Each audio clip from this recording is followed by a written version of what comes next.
When a mountain man fires a bullet into the dirt to stop a widow from destroying the town outcast, nobody knows the war that's about to tear Copper Falls apart. This is the story of Clara Jennings, the woman everyone ignored until she became the one thing this corrupt town couldn't break.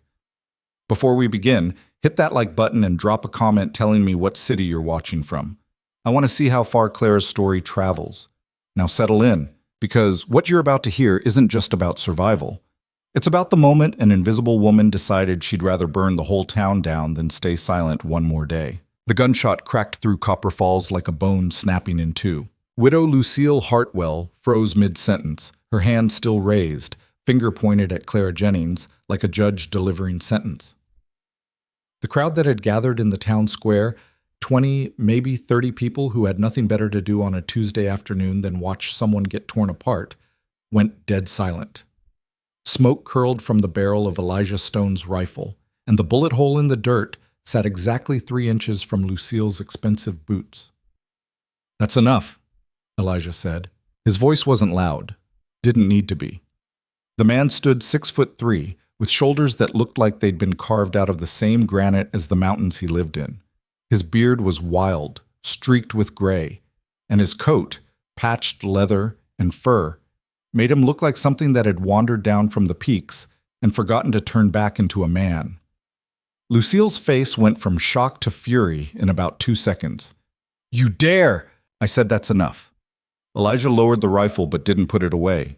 His eyes, pale blue and cold as January ice, locked onto hers. "Go home." The crowd didn't move, didn't breathe. This was the kind of moment that would get retold in saloons and general stores for months. The day Elijah Stone came down from his mountain and put a bullet between Widow Hartwell and her favorite pastime. Clara stood in the center of it all, mud on her skirt, shame burning her cheeks, and absolutely no idea what to do with her hands. She'd been carrying a basket of mending when Lucille had spotted her, had been minding her own business, which in Copper Falls was apparently a crime if you were Clara Jennings. "This doesn't concern you, Mr. Stone," Lucille said, recovering her composure with the kind of speed that came from years of practice. She smoothed her skirt, adjusted her hat. "This is a private matter." "Doesn't look private." Elijah gestured at the crowd with the barrel of his rifle. "Looks like you got yourself an audience."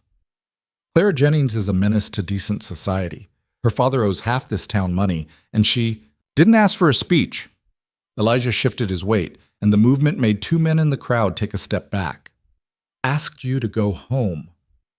Lucille's mouth opened, closed, opened again. For a woman who'd spent the last 10 years running Copper Falls like her personal kingdom, being dismissed in public was something close to heresy. Her face flushed red, then white, then settled on a shade of purple that suggested she was about to say something that would make this whole situation a lot worse. Instead, she turned on her heel and walked away. The crowd started to break up, slowly, reluctantly, like people leaving a theater before the final act. Clara stood there, still frozen, still holding her basket of mending, still trying to figure out if what just happened was real or if she'd somehow imagined it. Elijah looked at her for a long moment. Then he turned and walked away too, and that was that, except it wasn't. Because that moment, that single, strange, impossible moment when someone had stood up for Clara Jennings, had roots that went back 3 days. Back to when the storm hit, back to when Elijah Stone had come down from his mountain, because even a man who'd sworn off civilization couldn't survive a blizzard that turned the air itself into knives. 3 days earlier. The storm came in fast. Elijah had seen it building on the horizon that morning, dark clouds stacking up like a wall, the kind that didn't just bring snow, but brought the kind of cold that could kill you if you weren't careful. He'd spent the better part of the day securing his cabin, bringing in firewood, making sure his horse had enough feed to last a week if it came to that. But he'd run out of tobacco. Stupid thing to risk your life over, tobacco. But Elijah had quit a lot of things when he'd moved up into the mountains 5 years ago. Quit people, quit society, quit the idea that anything good could come from being around other human beings. He hadn't quit tobacco. So when the wind started picking up and the first flakes began to fall, he'd saddled his horse and ridden down to Copper Falls. Big mistake. The storm hit when he was halfway there, and by the time he made it to the general store, he looked like a snow-covered ghost. Ice caked his beard, his hands were so numb he could barely tie off his horse. The few people on the street took one look at him and crossed to the other side. Elijah was used to that. Inside the store, warmth hit him like a wall. He stood there for a moment, dripping melted snow onto the floorboards, letting feeling come back into his fingers. The store was nearly empty, just old Mr. Peterson behind the counter and a couple of women browsing fabric in the back. "Help you?" Peterson didn't look up from his ledger. "Tobacco, whatever you got." "Back shelf." Elijah made his way down the aisle, his boots leaving wet prints on the wood. He found the tobacco, grabbed 2 pouches, and turned to head back to the counter. That's when his boot caught on a loose board. He went down hard, not a stumble, not a trip, but a full-on fall that sent him crashing into a display of canned goods. The cans went everywhere, rolling and clanging, and Elijah hit the floor with a grunt that knocked the wind out of him. Laughter erupted from the back of the store. "Look at that!" One of the women, Mrs. Colby, if Elijah remembered right, didn't even try to hide her amusement. "The big mountain man can't even walk straight." "Probably drunk," the other woman added. "They say he lives up there all alone, drinking himself to death." Surprised he didn't bring the whole store down. Elijah pushed himself up, jaw tight, face burning. His boot had torn, not just the lace, but the leather itself, split right along the side. 5 years in the mountains and his boots had finally given up. He gathered the tobacco pouches, started picking up cans, and tried to ignore the whispers and giggles that followed him like flies. Then someone knelt beside him. Elijah looked up, ready to tell whoever it was to mind their own business, and found himself staring at a woman he'd never seen before. She was young, mid-20s maybe, with dark hair pulled back in a bun that had mostly come loose.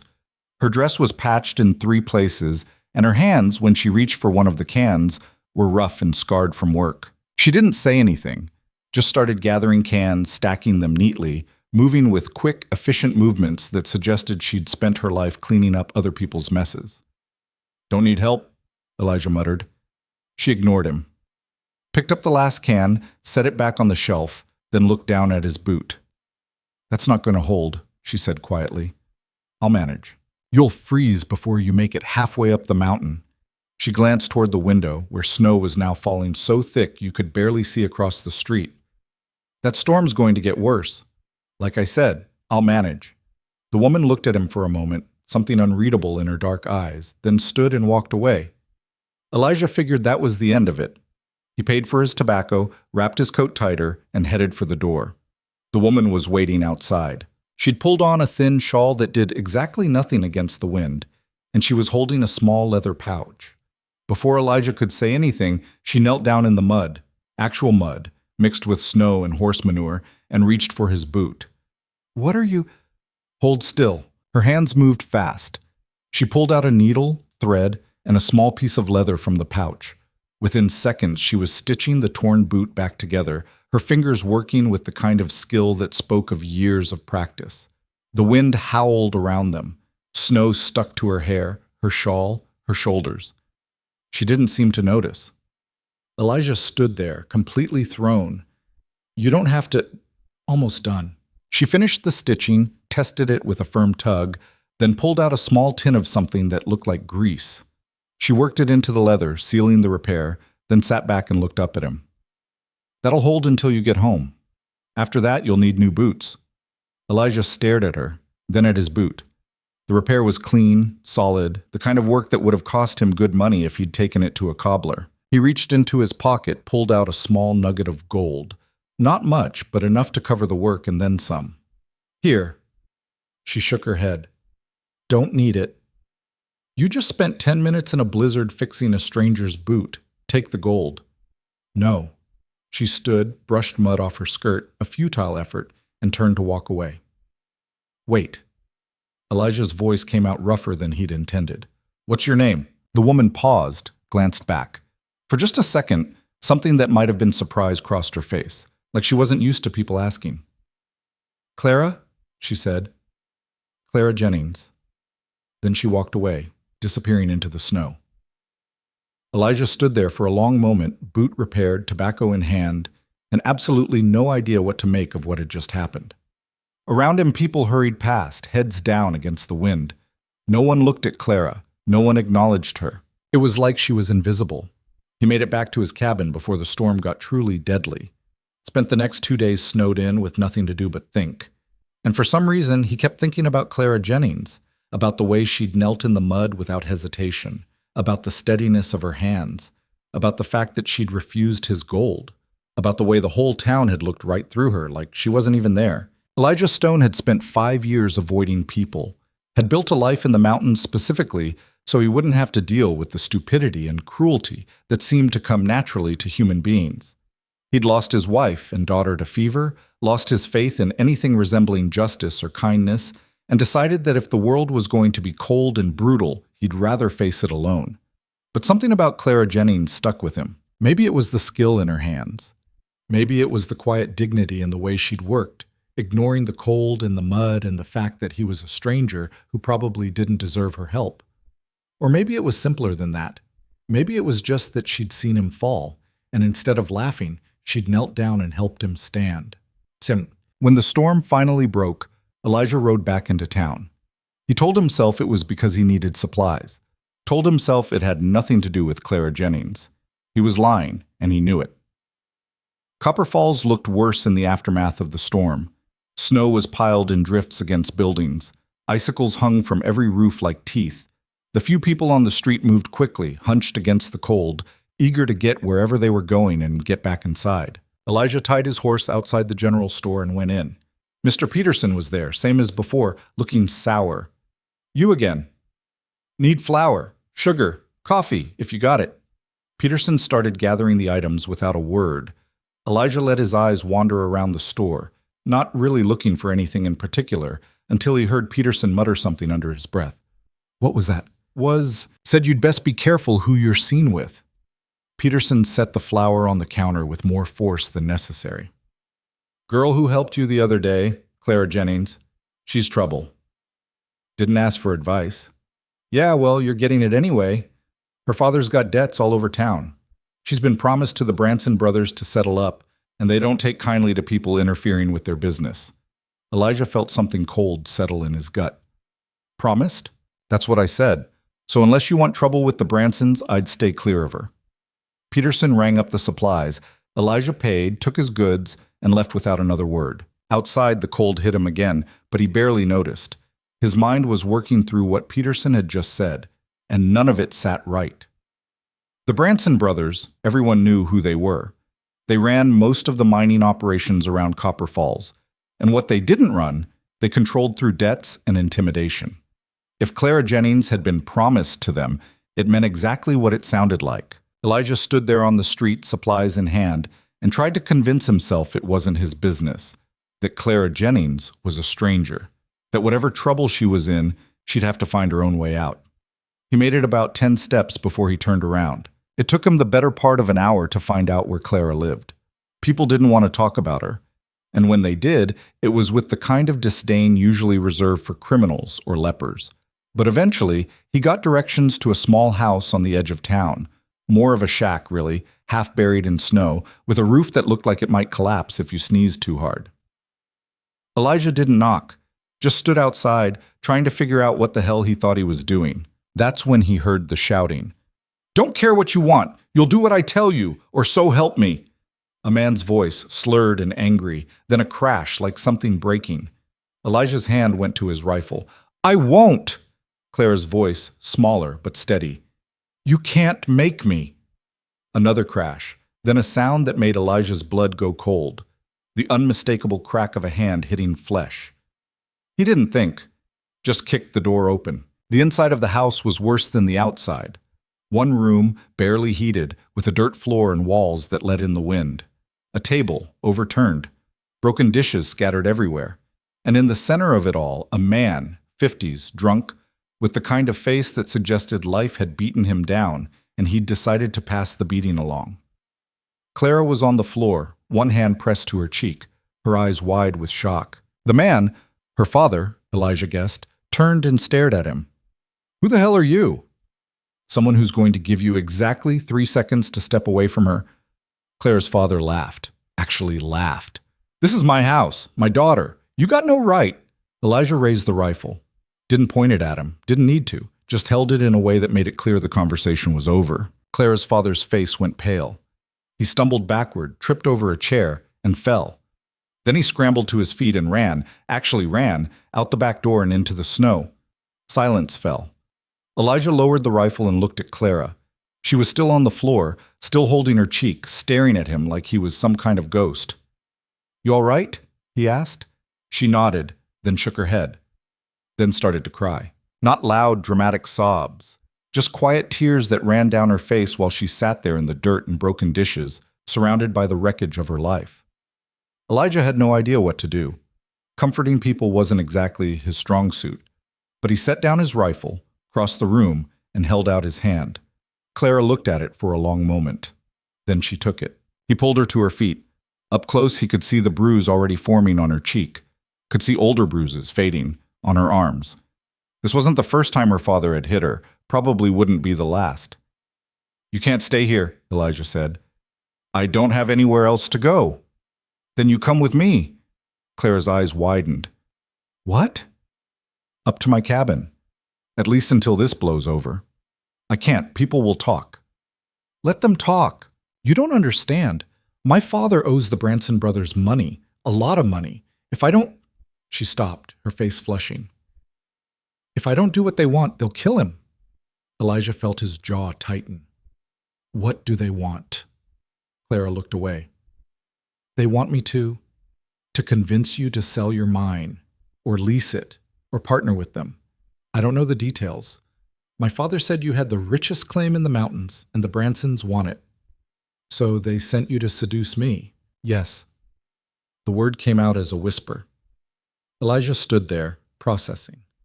It made sense now, why Clara's father had been so angry, why he'd hit her. She'd refused to do what they wanted, and now she was paying the price. "And if you don't?" he asked. "Then the Bransons will come for the debt, and my father—" She swallowed hard. "He's a drunk and a coward, but he's still my father." Elijah was quiet for a long moment. Outside, wind rattled the walls. Snow blew through cracks in the wood. This house wouldn't last the winter. Neither would Clara if she stayed. "All right," he said. Clara blinked. "All right what?" "Marry me." For a second he thought she might faint. Her face went white, then red, then white again. "What?" "You heard me. Marry me. You need protection. I need—" He trailed off, not sure how to finish that sentence. "I need someone who knows how to fix boots." It was a stupid thing to say, and he knew it. But Clara laughed, a short, sharp sound that might have been hysteria or relief or both. "You're serious. Dead serious. You marry me. The Bransons can't touch you. Your father's debt becomes my problem, and I've got enough gold to tell them exactly where they can shove their demands. You don't even know me." "Know enough. You helped a stranger in a blizzard and didn't ask for anything in return. That's more than I can say for most people." Clara stared at him. For a long moment, the only sound was the wind outside and the crackle of the dying fire in the hearth. "If I say yes," she said slowly, "it's not— I'm not asking you to be anything other than what you are," Elijah said. "You want separate rooms, you got it. You want to leave in a year, you leave. But right now you need a way out, and I'm offering one." Clara's hand went to her cheek again, touching the bruise. Her eyes flickered to the broken dishes, the overturned table, the dirt floor she'd been sitting on when he'd walked in. Then she looked at him. "Yes," she said. "Yes?" "Yes, I'll marry you." And just like that, Elijah Stone's very carefully constructed life of solitude came crashing down around him. They got married the next morning. Not a ceremony, nothing fancy. Just a trip to the courthouse where a half-asleep judge mumbled through the vows while a clerk witnessed. Clara wore the same patched dress she'd been wearing when she fixed Elijah's boot. Elijah wore his mountain clothes and tried not to think too hard about what he'd just done. When it was over, they walked out of the courthouse as husband and wife. The news spread through Copper Falls like wildfire. By the time they reached the general store to pick up supplies, a crowd had already gathered. Widow Lucille Hartwell stood at the front of it, her face a mask of fury and disbelief. "You married him?" she said to Clara, her voice dripping with disgust. Clara lifted her chin. "I did." "You stupid, foolish girl. Do you have any idea what you've done? The Bransons—" "Can take it up with me," Elijah interrupted. He stepped forward, putting himself between Clara and Lucille. My wife's business is my business now. Anyone's got a problem with that, they know where to find me. Lucille's mouth opened and closed like a fish out of water. Behind her, the crowd murmured and whispered. Elijah could see the calculation in their eyes, weighing the risk of angering him against the satisfaction of tearing Clara down. This isn't over, Lucille said finally. Didn't think it was. Elijah took Clara's hand, the first time he'd touched her since pulling her off the floor of her father's house, and led her through the crowd. People parted like water, some staring, some whispering, some looking at Clara like they'd never really seen her before. They gathered supplies in silence. Clara moved through the store with quick efficiency, picking out flour, beans, coffee, dried meat. Practical things, survival things. Elijah watched her work and wondered what the hell he'd just gotten himself into. When they were done, he paid, enough gold to make Mr. Peterson's eyes go wide, and they loaded everything onto his horse. "Where's your mother?" Elijah asked as they prepared to leave. Clara's hand stilled on the saddle. She's sick. At the house. I can't just leave her." "Then we'll bring her." "To your cabin? It's in the mountains. She can barely walk." "Then I'll carry her." Clara looked at him, something unreadable in her expression. "Why are you doing this?" Elijah considered the question, could have given her a dozen different answers, all of them partially true. But in the end, he just shrugged. Because nobody else is. They went to Clara's house. Her mother was in the back room, wrapped in threadbare blankets, her face pale and drawn. She looked at Elijah with the kind of exhausted wariness that comes from years of disappointment. "This is Elijah," Clara said quietly. We're married. We're leaving town." Her mother's eyes widened. "Clara, what have you—" "I know what I'm doing, Mama, and I'm not leaving you here." It took the better part of an hour to get Clara's mother ready for the journey. Elijah carried her to the horse, settled her as comfortably as he could, and tried not to think about the fact that he now had two people depending on him when he'd spent the last 5 years swearing he'd never be responsible for anyone ever again. They rode out of Copper Falls as the sun was setting, Clara walking beside the horse, Elijah leading it, her mother wrapped in every blanket they owned. Behind them, the town watched. And in the gathering darkness, Elijah could have sworn he saw the Branson brothers standing outside the saloon, their faces hard and cold as they watched their investment ride away into the mountains. This wasn't over, not even close. The cabin sat on the side of the mountain like something that had grown there instead of being built. Log walls chinked with moss and mud, a stone chimney that leaked smoke, windows so small they barely let in light. It wasn't much, but it was solid. And when Elijah pushed open the door and carried Clara's mother inside, the warmth that hit them was like stepping into summer. Clara stood in the doorway, taking it all in. One main room with a fireplace, a loft above for sleeping, a rough-hewn table, and 2 chairs. Furs on the floor, shelves lined with supplies, flour, beans, coffee, tobacco. A rifle mounted above the door. Everything spare and functional, nothing wasted.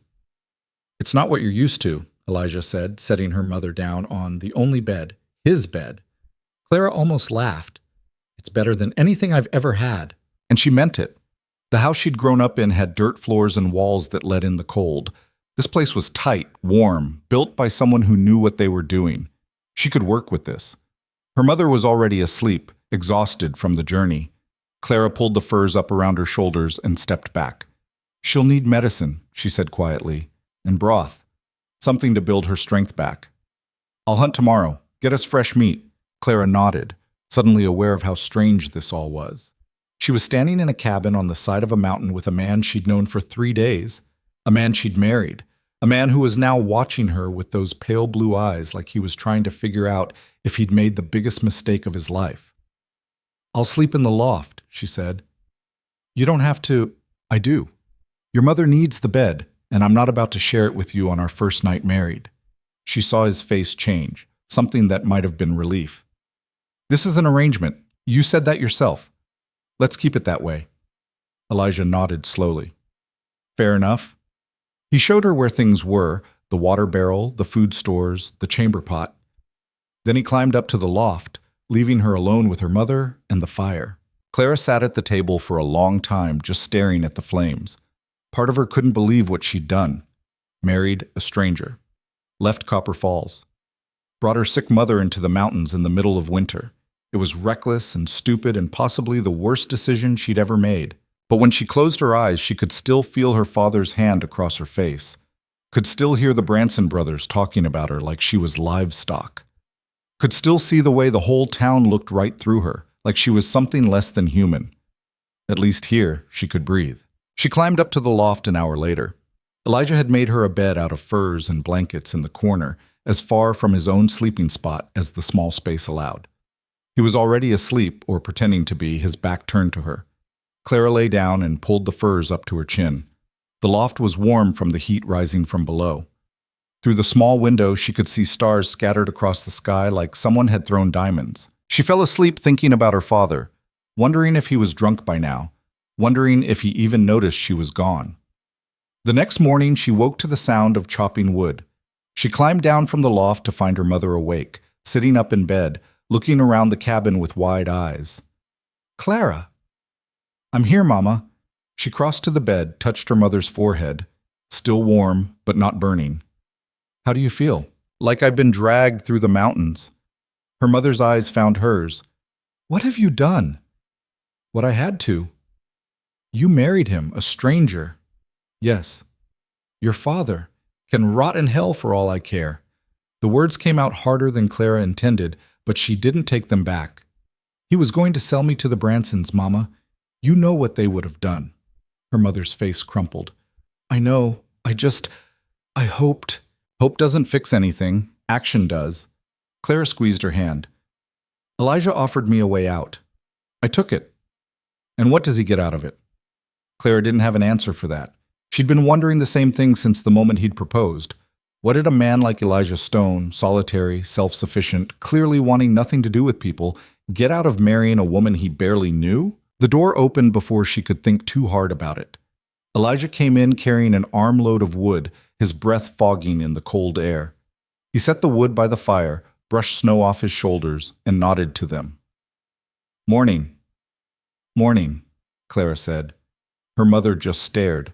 Elijah moved around the cabin with efficient, practiced movements. Built up the fire.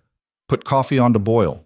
Started pulling out ingredients for breakfast. Flour, eggs, a slab of bacon. Within minutes, the smell of cooking filled the space. "You cook?" Clara couldn't hide her surprise. "Been living alone for 5 years. It was either learn or starve." He glanced at her. "You know how?" "Yes?" "Good. Because I'm terrible at it." He wasn't lying. The eggs came out rubbery, the bacon burned on one side and raw on the other. But it was food, and it was hot, and Clara ate every bite without complaint. Her mother managed half a plate before exhaustion pulled her back under. Elijah carried her to the bed again, gentle despite his size, and tucked the furs around her without being asked. Clara watched him, trying to reconcile the man who'd fired a gun to protect her with the man who was now carefully adjusting her mother's pillow. "I need to go into town," Elijah said, straightening. "Get medicine. See the doctor about your mother." Clara's stomach dropped. "You can't go back there. The Bransons—" "I know what the Bransons will do. That's why I'm going." He crossed to the door, started pulling on his heavy coat. "You stay here. Keep the fire going. There's a rifle above the door if you need it, but you shouldn't. Nobody knows about this place except me." "Elijah, I'll be back before dark." He left before she could argue. Clara stood in the middle of the cabin, her heart pounding, and tried not to imagine all the ways this could go wrong. Her mother stirred in the bed. "He's going to get himself killed." "I know. You should have stayed in Copper Falls, found another way." Clara turned to look at her. "There wasn't another way, Mama. You know that." Her mother closed her eyes, too weak to argue. The day passed slowly. Clara cleaned the cabin, which didn't need much cleaning, tended to her mother, boiled water for tea, tried not to watch the sun crawl across the sky, marking each hour that Elijah didn't return. By mid-afternoon, she was pacing. By evening, she was standing at the window, staring down the mountain path, willing him to appear. He didn't. Night fell. Clara lit lamps, built up the fire, tried to convince herself that he was fine, that he'd just been delayed, that there were 100 reasons why he might not be back yet. None of them felt true. Around midnight, she made a decision. She banked the fire, checked on her mother, still sleeping, and pulled on her coat. The rifle above the door was heavy in her hands, unfamiliar. She'd never fired a gun in her life. But she took it anyway. The path down the mountain was treacherous in the dark. Snow hid roots and rocks, and more than once Clara nearly fell. The cold bit through her coat like teeth, and her breath came in white clouds that vanished into the darkness. She made it halfway down before she saw the light. Not from town. Closer. Coming up the path toward her. Clara's hands tightened on the rifle. She stepped behind a tree, heart hammering, and waited. The light resolved into a lantern. And carrying it was Elijah. He wasn't alone. Two men walked beside him, and even in the darkness, Clara recognized them. The Branson brothers, Marcus and James. Big men, both of them, with faces that looked like they'd been carved from the same mean stone. Clara's breath caught. She raised the rifle, hands shaking, and tried to remember anything her father had ever said about shooting. "Don't give a damn what you think you're entitled to," Elijah was saying, his voice carrying through the cold air. "Clara's my wife. Her father's debt is settled." "Settled?" Marcus Branson laughed, a sound like gravel in a bucket. "You think throwing gold at us settles this? We had an agreement with Jennings, his daughter, for the debt. You don't get to just walk in and change the deal."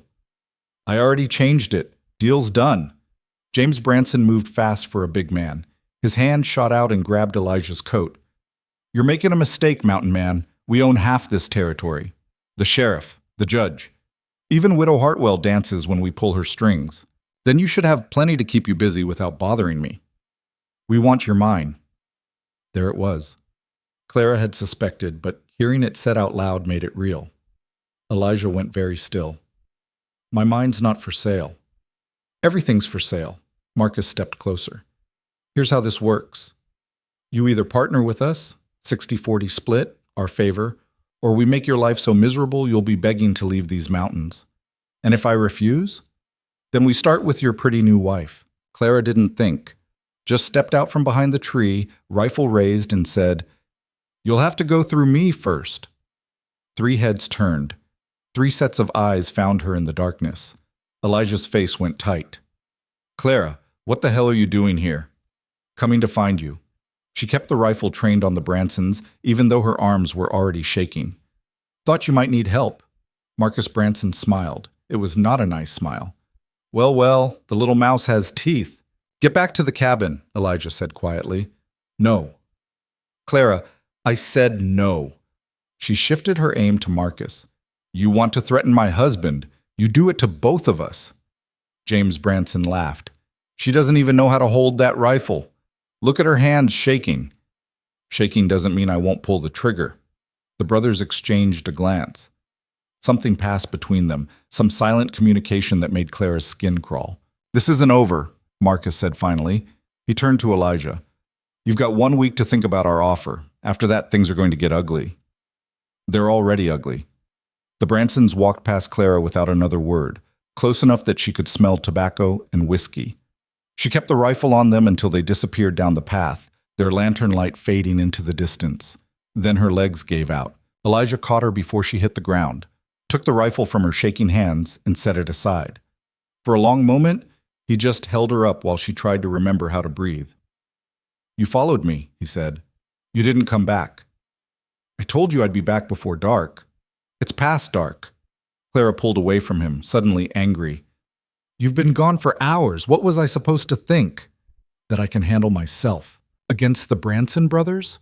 The men who own the sheriff and the judge, and probably half the territory?"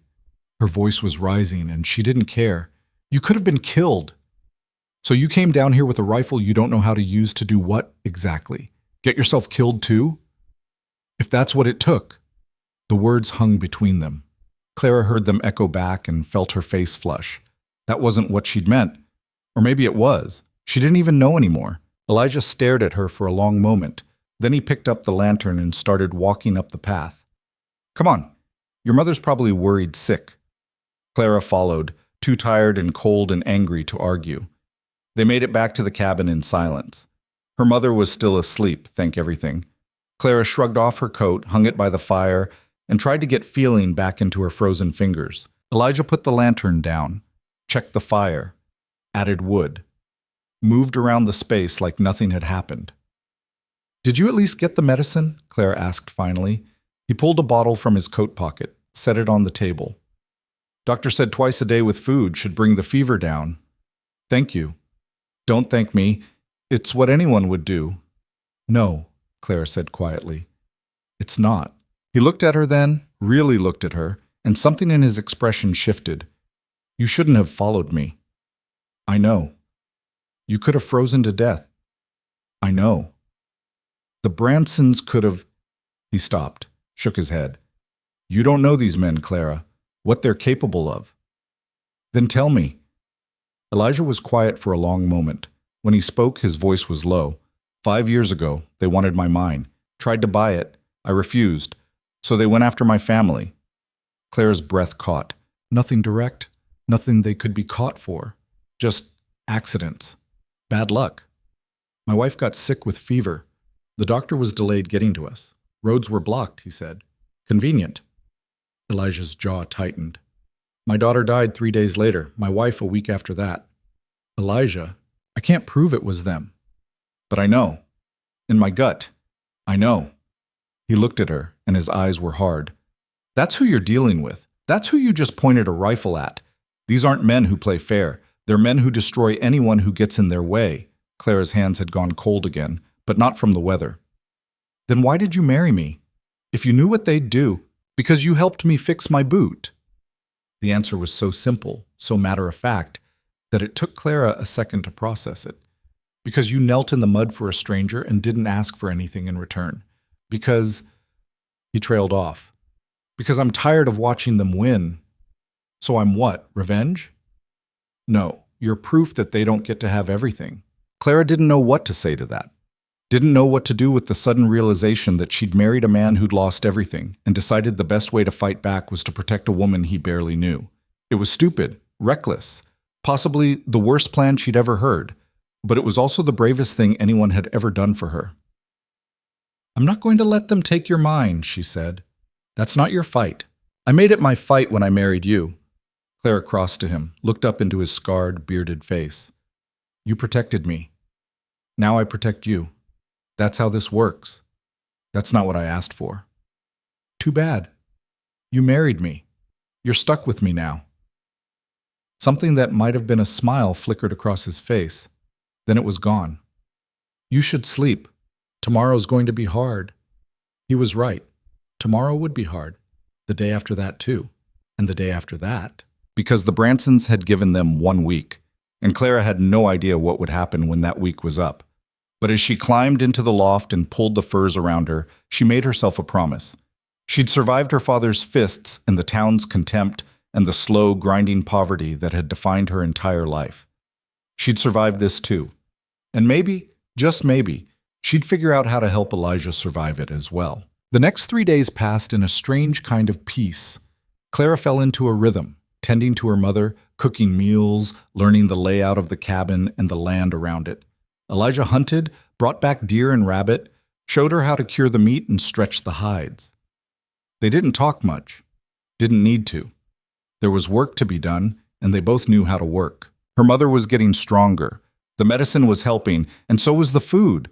Real food, not the thin gruel she'd been living on back in Copper Falls. Color was coming back to her cheeks.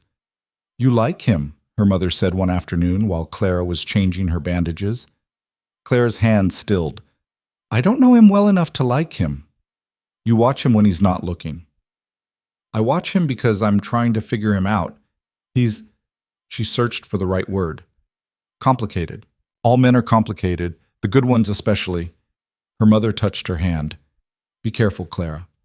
I know what you're thinking, that maybe this arrangement could become something more, but men like him, men who've lost everything, they don't heal easy. I'm not trying to heal him, Mama. I'm just trying to survive. But that was only half true, and they both knew it.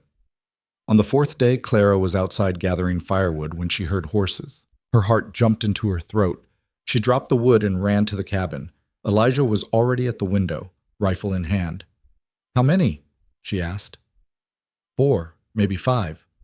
Clara's mother sat up in bed, eyes wide. Is it them? Probably. Elijah checked his rifle, then pulled down a second one from above the door, handed it to Clara. You remember what I showed you? She nodded. He'd been teaching her to shoot over the past few days. She wasn't good, but she could hit a target if it was close enough and not moving too fast. The horses stopped outside. Voices called out, not threatening, but not friendly either. Elijah opened the door a crack. "What do you want?" "We're here on behalf of the Branson Mining Company." A man's voice, official sounding.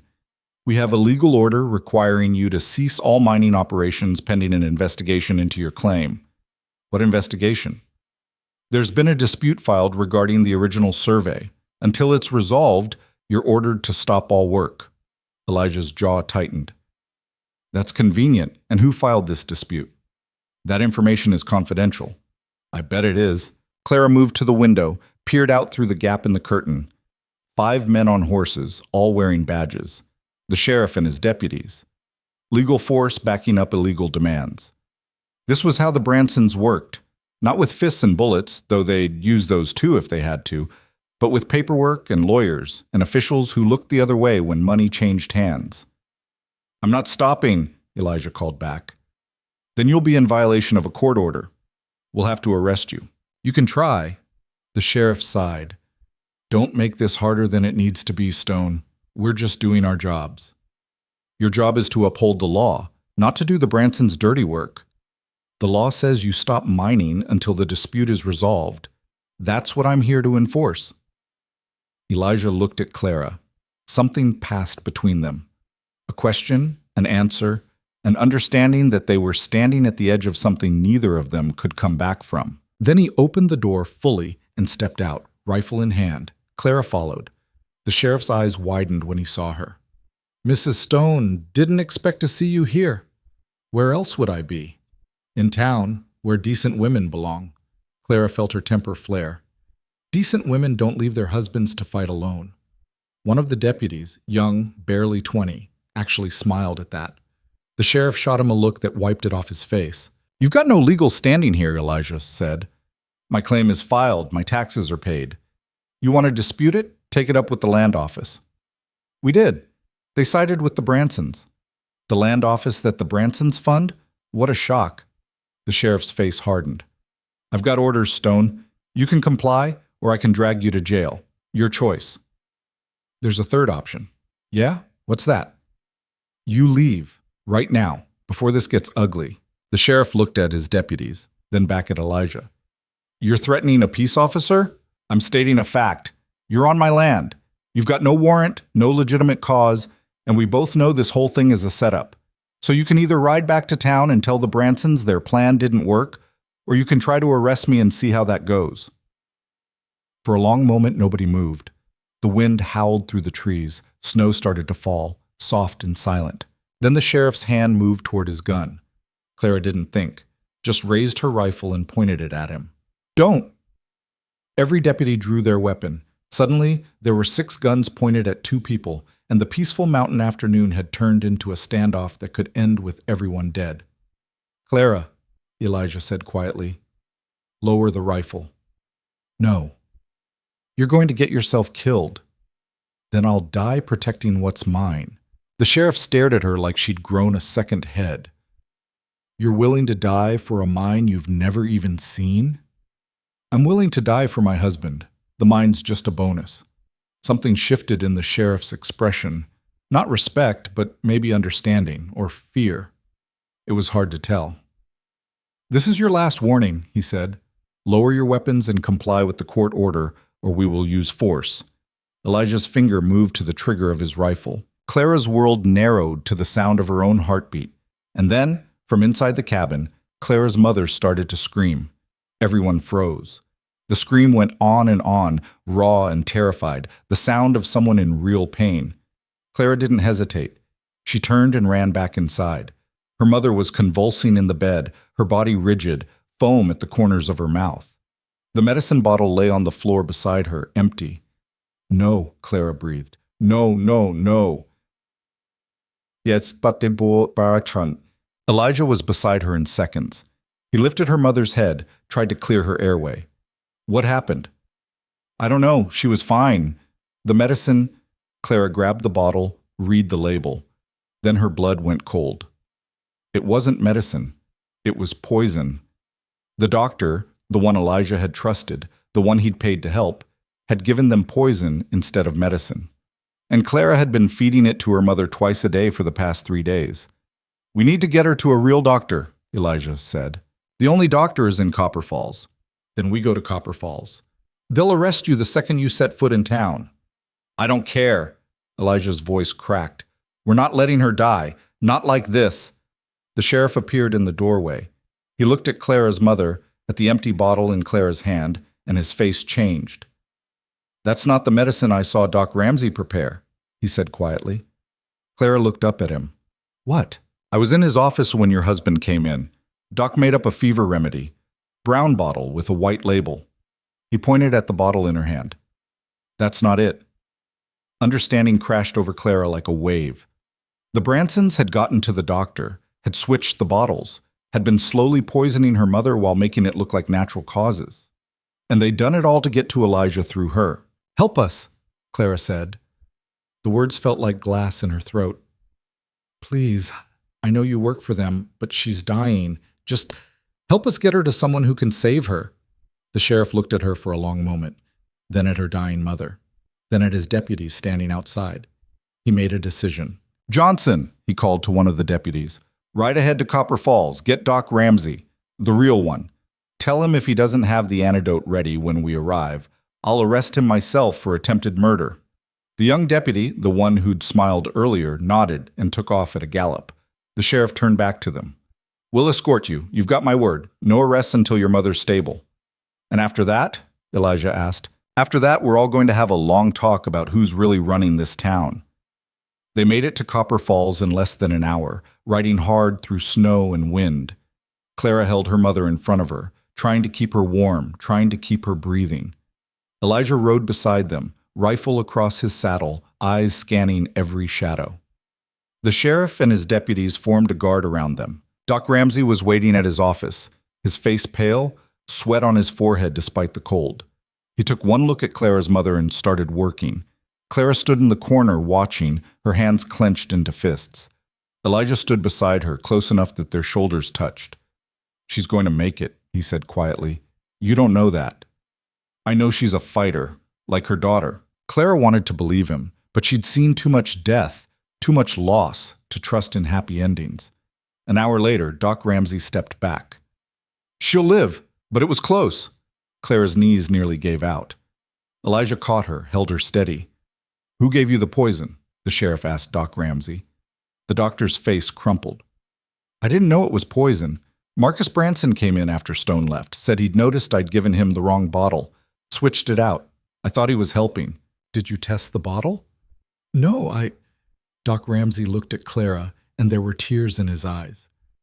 "I'm sorry. I'm so sorry. I should have known." The sheriff turned to his deputies.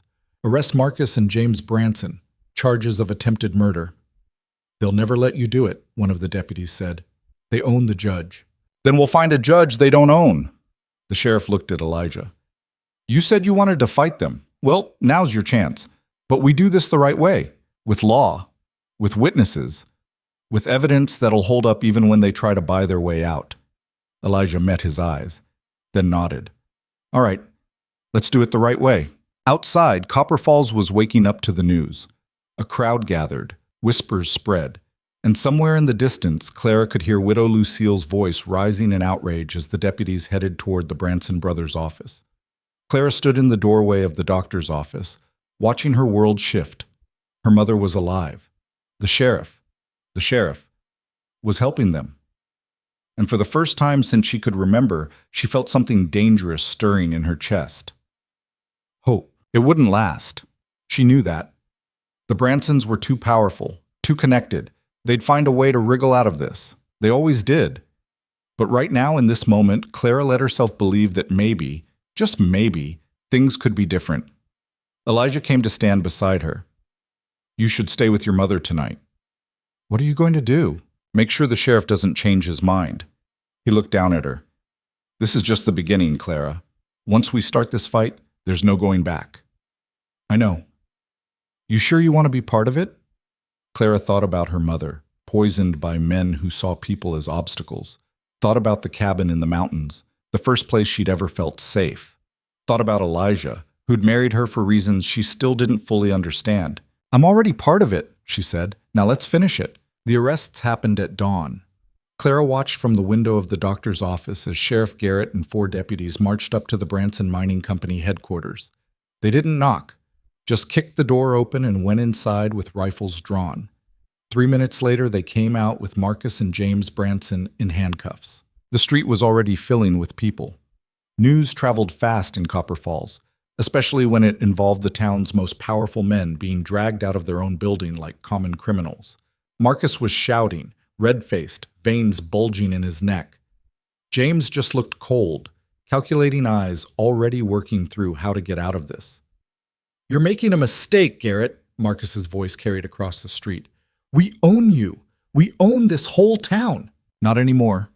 The sheriff's voice was steady, calm, like he'd been waiting years to say those words. "You're under arrest for attempted murder. You have the right to—" "I know my rights, and I know you'll be out of a job by sundown." The sheriff didn't respond, just kept walking, kept pushing them toward the jail. Clara felt Elijah's hand on her shoulder. "Your mother's asking for you." She turned away from the window. Her mother was propped up in bed, still pale but breathing easier now. The real medicine, the actual fever remedy, was already working its way through her system. "Did they get them?" her mother asked. "They got them. It won't hold. Men like that don't stay in jail." "Maybe not, but at least they're there now." Clara sat on the edge of the bed, took her mother's hand. "How are you feeling?" "Like I got kicked by a horse, but alive." Her mother squeezed her fingers. "You should go. Be with your husband. I'll be fine here." "I'm not leaving you." "Clara, listen to me." Her mother's voice was weak but firm. "What you and Elijah did, standing up to them, that took courage. But courage only gets you so far. Now you need to be smart." "What do you mean?" "I mean the Bransons have friends, money, influence. They'll twist this around, make you look like the villains, and before you know it, half the town will believe them." Her mother's eyes were sharp despite her weakness. "You can't just fight them with guns and righteousness. You need to fight them with their own weapons." Clara didn't understand, not fully, but she nodded anyway. Elijah was waiting outside, leaning against the wall, looking like he hadn't slept in days, which he probably hadn't.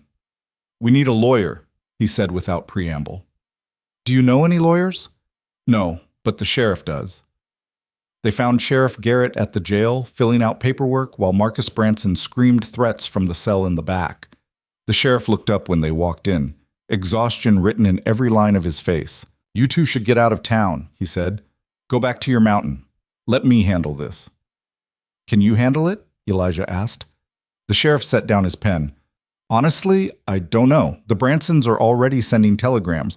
By tomorrow they'll have half a dozen lawyers here, and the judge, well, let's just say Judge Morrison and Marcus Branson go hunting together every fall."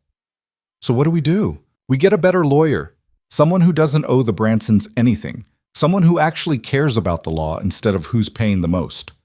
He pulled a piece of paper from his desk, scribbled a name. "Catherine Walsh, practices out of Silver City. She's expensive, but she's good. More importantly, she hates corruption." Clara took the paper. "How do we get her here?" "Telegraph.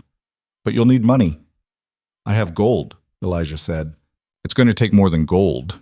It's going to take evidence. Witnesses. A case so tight they can't wriggle out of it, even with Judge Morrison in their pocket." The sheriff looked between them. "You sure you want to do this? Once you start, there's no stopping. They'll come after everything you have." "They already tried to kill my mother-in-law," Elijah said flatly. "I'd say we're past the point of no return." The sheriff nodded slowly. "All right, then let's build a case." They spent the next 2 days gathering evidence.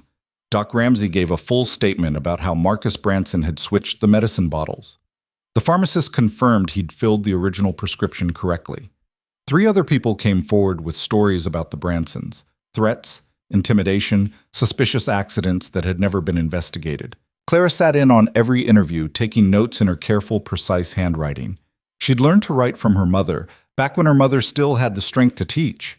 Now she put that skill to use, documenting everything, building a paper trail that couldn't be ignored. Catherine Walsh arrived on the 3rd day. She was younger than Clara expected, maybe 40, with sharp eyes and a no-nonsense way of moving that reminded Clara of a hunting hawk. She listened to their story without interrupting, reviewed the evidence without comment, and then sat back in her chair and said, "You've got a case, a good one. But you need to understand something. The Bransons aren't going to fight fair." "We figured that out already," Elijah said. "No, I don't think you have." Catherine leaned forward. "They're going to attack your character, Mrs. Stone's especially. They'll drag up every piece of dirt about your father, about your family, about the fact that you married a man you barely knew. They'll paint you as an opportunist, a liar, a woman of loose morals who seduced a lonely mountain man for his gold." Clara felt her face flush. "That's not I know it's not true. The jury might know it's not true. But the Bransons will make sure everyone hears it anyway. And in a town this small, reputation is everything." Catherine's eyes were kind but honest. "Are you prepared for that?" Clara thought about the years of whispers, of being invisible, of being looked through, looked past, looked down on. She'd spent her whole life being nothing in this town. Maybe it was time to be something. "Let them try," she said. Catherine smiled. It was the kind of smile a wolf might give before a hunt. "Good, because we're going to need that fire." The preliminary hearing was set for the following Monday. That gave them 5 days to prepare. Those 5 days passed in a blur of strategy sessions and witness interviews. Catherine was relentless, drilling them on every detail, anticipating every argument the Bransons' lawyers might make. She brought in a stenographer from Silver City, someone who couldn't be bought. Made sure every statement was recorded, verified, locked down. But while they were building their case, the Bransons were building something else. Clara first noticed it on Thursday when she went to the general store for supplies. Mr. Peterson, who'd always been coldly polite, refused to serve her. "I don't do business with troublemakers," he said. "I'm just trying to buy flour." "Store's closed." It wasn't closed. There were 3 other customers inside. But when Clara tried to walk past him, he physically blocked the door. "You need to leave now." Clara left. Went to the bakery instead. Got the same response. Then the butcher. Then the seamstress. By the time she made it back to the doctor's office, she was shaking with anger and something close to fear. "They're blacklisting us," she told Elijah. He didn't look surprised. "Figured they would.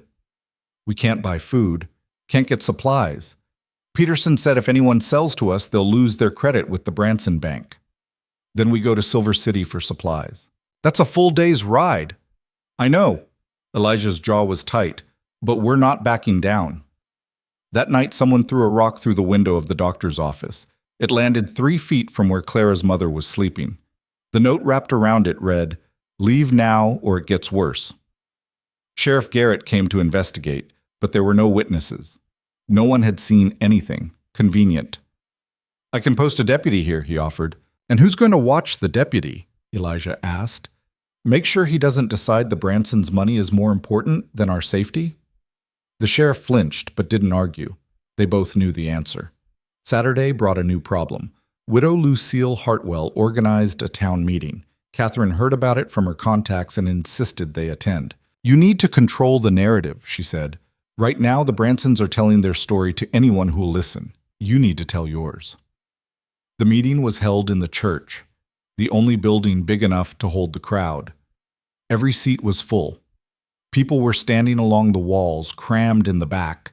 Clara had never seen so many people in one place. Lucille stood at the front, dressed in black like she was in mourning, her face a mask of righteous grief.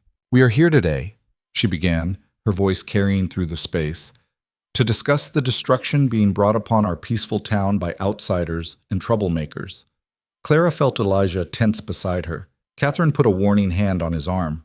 "The Branson brothers," Lucille continued, "have been pillars of this community for 20 years. They've provided jobs, built schools, supported our churches, and now they sit in jail, falsely accused by a mountain hermit and his—" She paused, let her eyes find Clara in the crowd. "His questionable new wife." Murmurs rippled through the room. Clara felt faces turning toward her, felt the weight of their judgment. Clara Jennings, or Stone, as she calls herself now, comes from a family of debtors and drunkards. Her father owes money to half this town. And yet we're supposed to believe that the Bransons, successful businessmen with reputations to protect, would risk everything to harm her mother? Lucille shook her head sadly. It's far more likely that this is a scheme, a plot to extort money and sympathy from good people. That's a lie! Clara was on her feet before she realized she was moving. Her voice rang out, clear and strong, surprising even herself. Everything you just said is a lie. The room went dead silent. Lucille's eyes glittered. My dear girl, I understand you're upset, but no, you don't understand anything. Clara moved into the aisle, felt every eye on her. Her heart was hammering, but her voice stayed steady. You've spent years looking through me like I was invisible. You've mocked me, ignored me, treated me like I was less than nothing. And you know what? I let you, because I believed I was what you said I was. She took a step forward, then another. But then someone saw me different.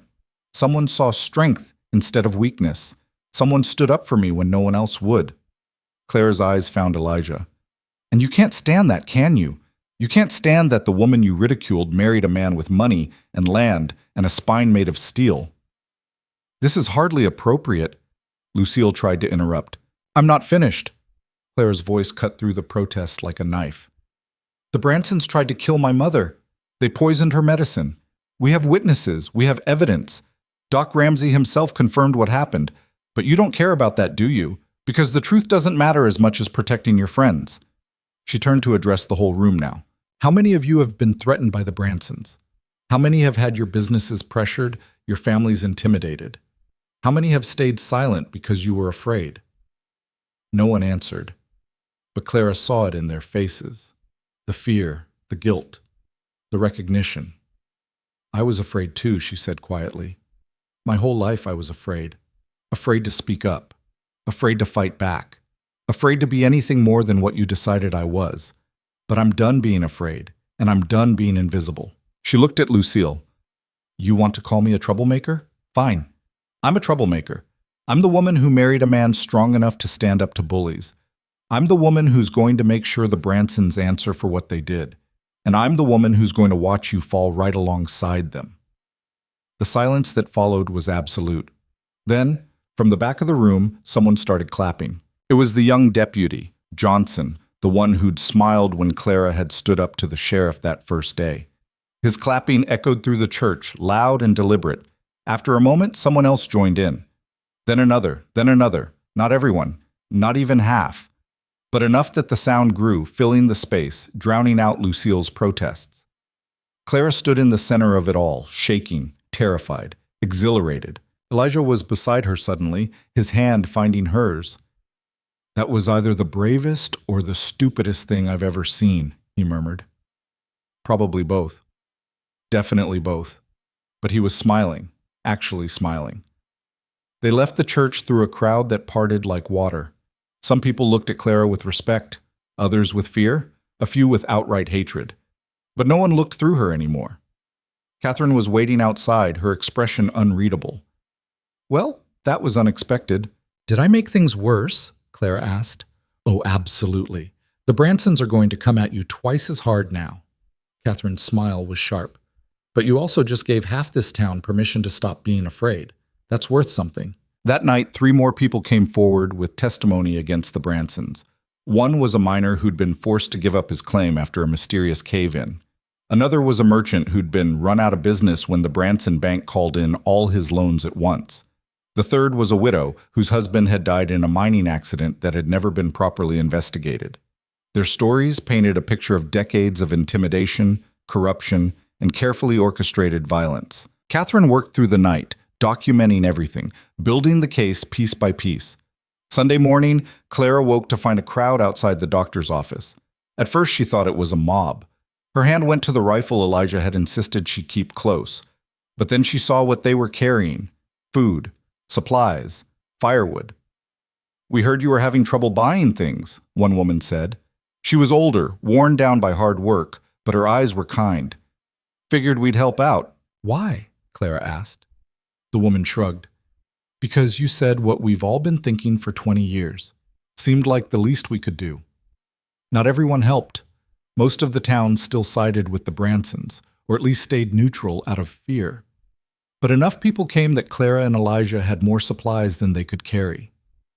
"This is changing," her mother said from the bed, watching the procession through the window. "You're changing it." Monday arrived cold and clear. The hearing was set for 10 in the morning at the courthouse, a stone building that dominated the town square, imposing and official. Clara dressed in her best clothes, which wasn't saying much. The same patched dress she'd worn to her wedding, cleaned and mended as best she could. Elijah wore his mountain clothes, rough and practical. Catherine had suggested he dress more formally, but he'd refused. "They want to see a mountain man," he'd said. "I'll give them a mountain man." The courtroom was packed, every seat taken, people standing along the walls, more crowded outside hoping to hear through the windows. The Branson brothers sat at the defendant's table with 3 lawyers, expensive suits, slicked hair, the kind of men who sold confidence for a living. Judge Morrison presided, looking exactly like what he was, a man in the Bransons' pocket trying to appear impartial. The hearing started with the prosecutor laying out the charges: attempted murder, conspiracy, fraud, each one backed by evidence, witness statements, documentation. The Bransons' lawyers responded with exactly what Catherine had predicted. They attacked the witnesses' credibility, questioned the evidence, suggested that Doc Ramsey had made an innocent mistake and was now trying to cover it up by blaming Marcus Branson. And then they went after Clara. Mrs. Stone, the lead lawyer, a man named Blackwell, stood and smiled at her like a shark smelling blood. Or should I say Miss Jennings, since the marriage appears to have been quite hasty. "My name is Clara Stone," she said evenly. "Of course. How long have you known your husband, Mrs. Stone?" "A few weeks." "A few weeks. And yet you married him. Why?"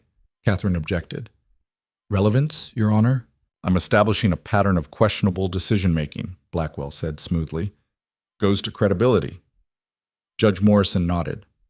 "I'll allow it." Clara took a breath. "I married him because he offered me protection, and because he's a good man." "Protection from what?"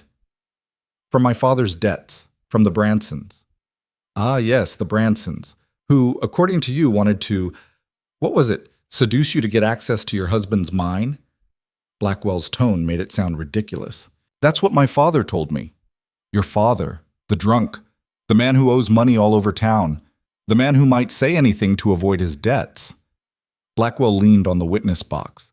"Isn't it possible, Mrs. Stone, that you saw an opportunity? A lonely mountain man with gold, and you, a poor girl with nothing to lose, decided to take advantage?" "No. And when that didn't work out the way you hoped, when you realized marriage to a hermit wasn't the fairy tale you imagined, you decided to create a crisis. Blame the Bransons, get sympathy, maybe even get money." "That's not what happened." "Then explain to the court why we should believe you over 2 respected businessmen." Clara looked at the Bransons. Marcus was leaning back in his chair, confident. James was watching her with cold calculation.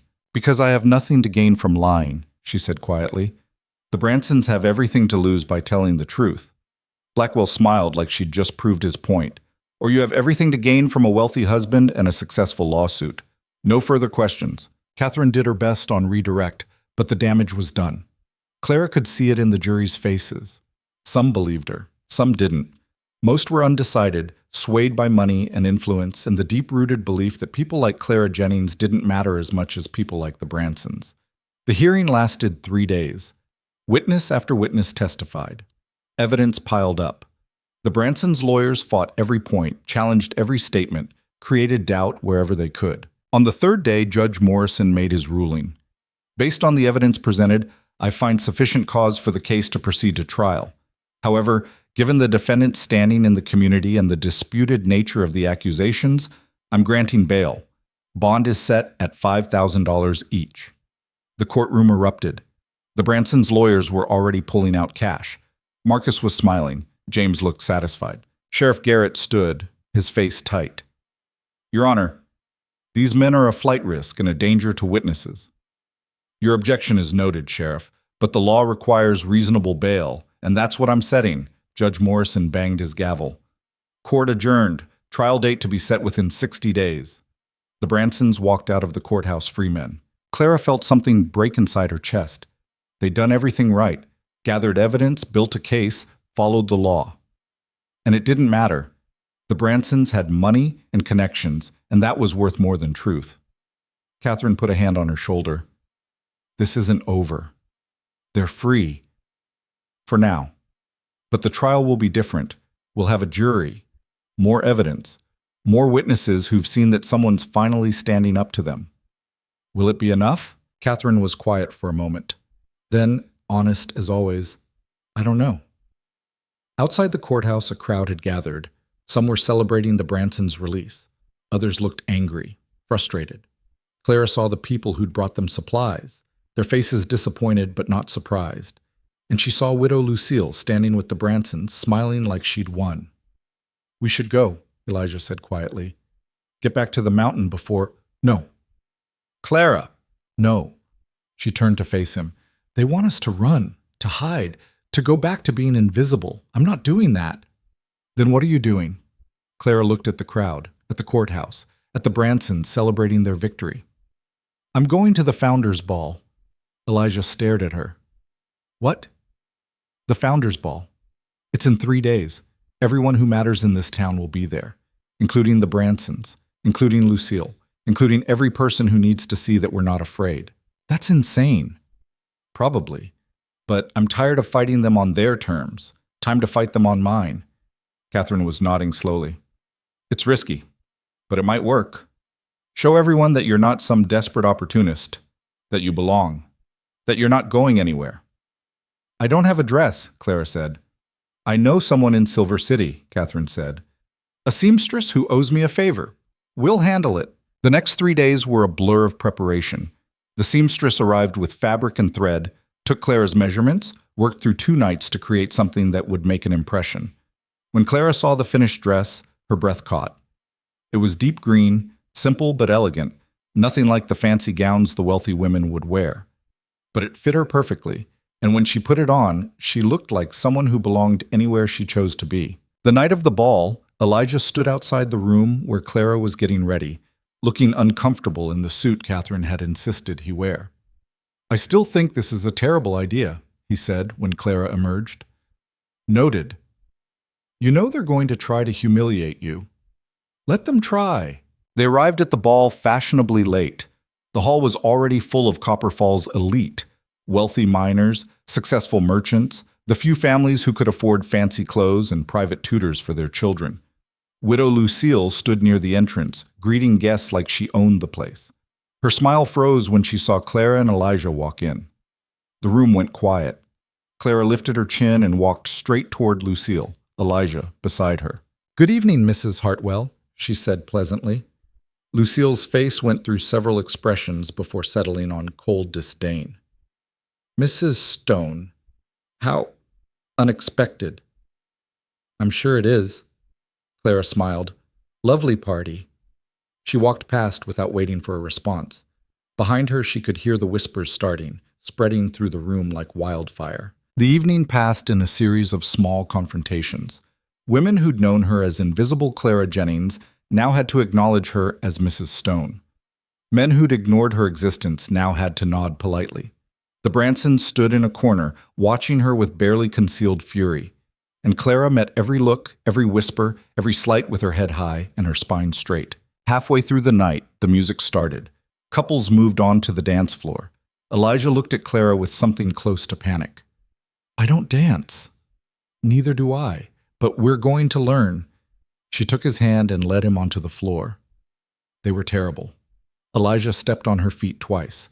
Clara lost count of the rhythm. But they were there, in the center of everything, refusing to be pushed to the margins. And slowly, grudgingly, the room accepted it. When the music ended, Clara found herself face to face with Lucille. You think you've won something tonight, Lucille said quietly, but all you've done is make yourself a bigger target.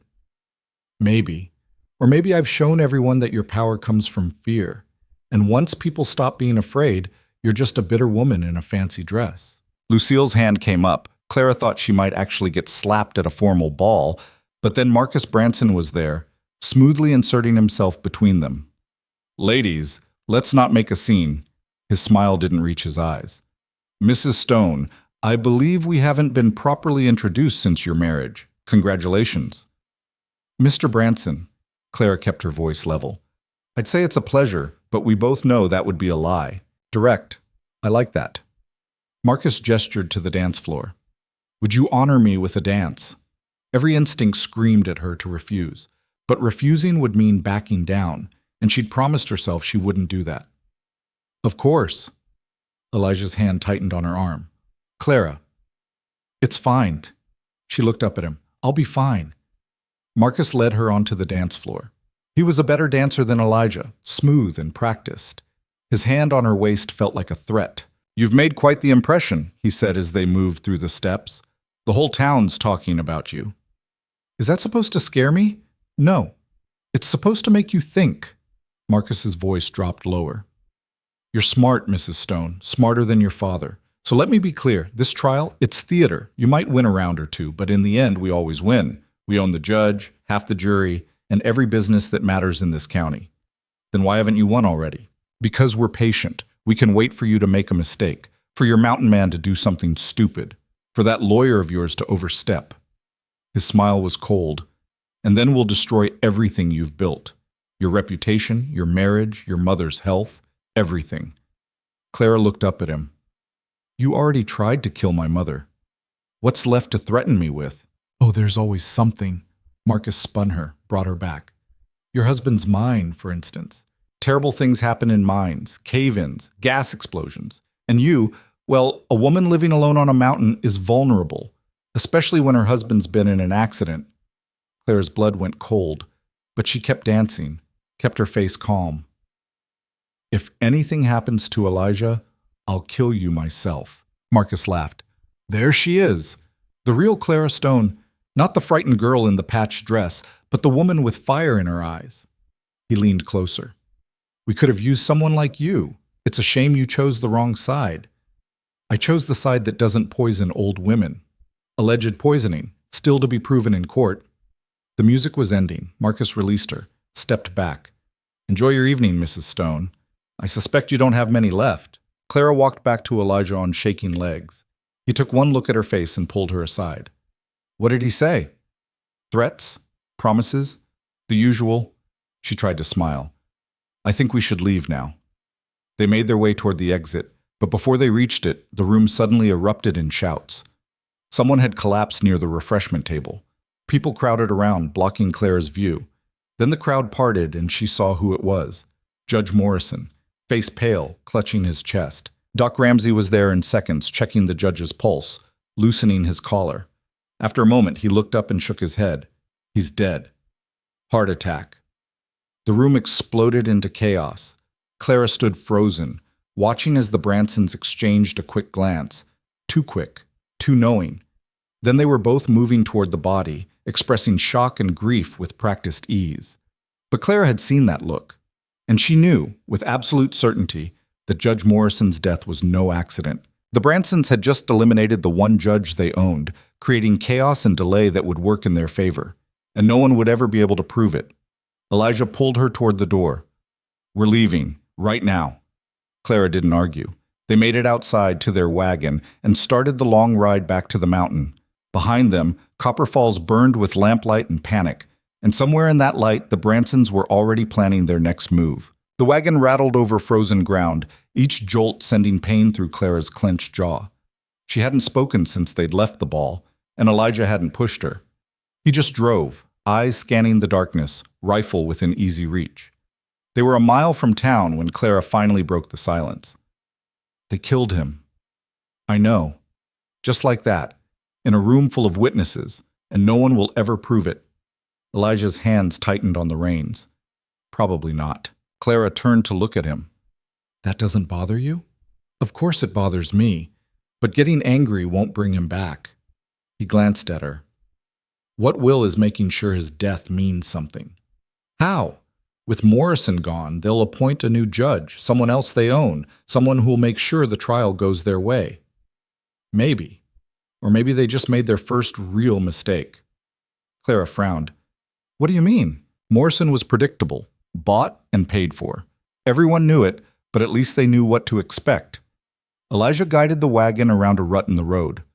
Now there's uncertainty, and people don't like uncertainty, especially people with power.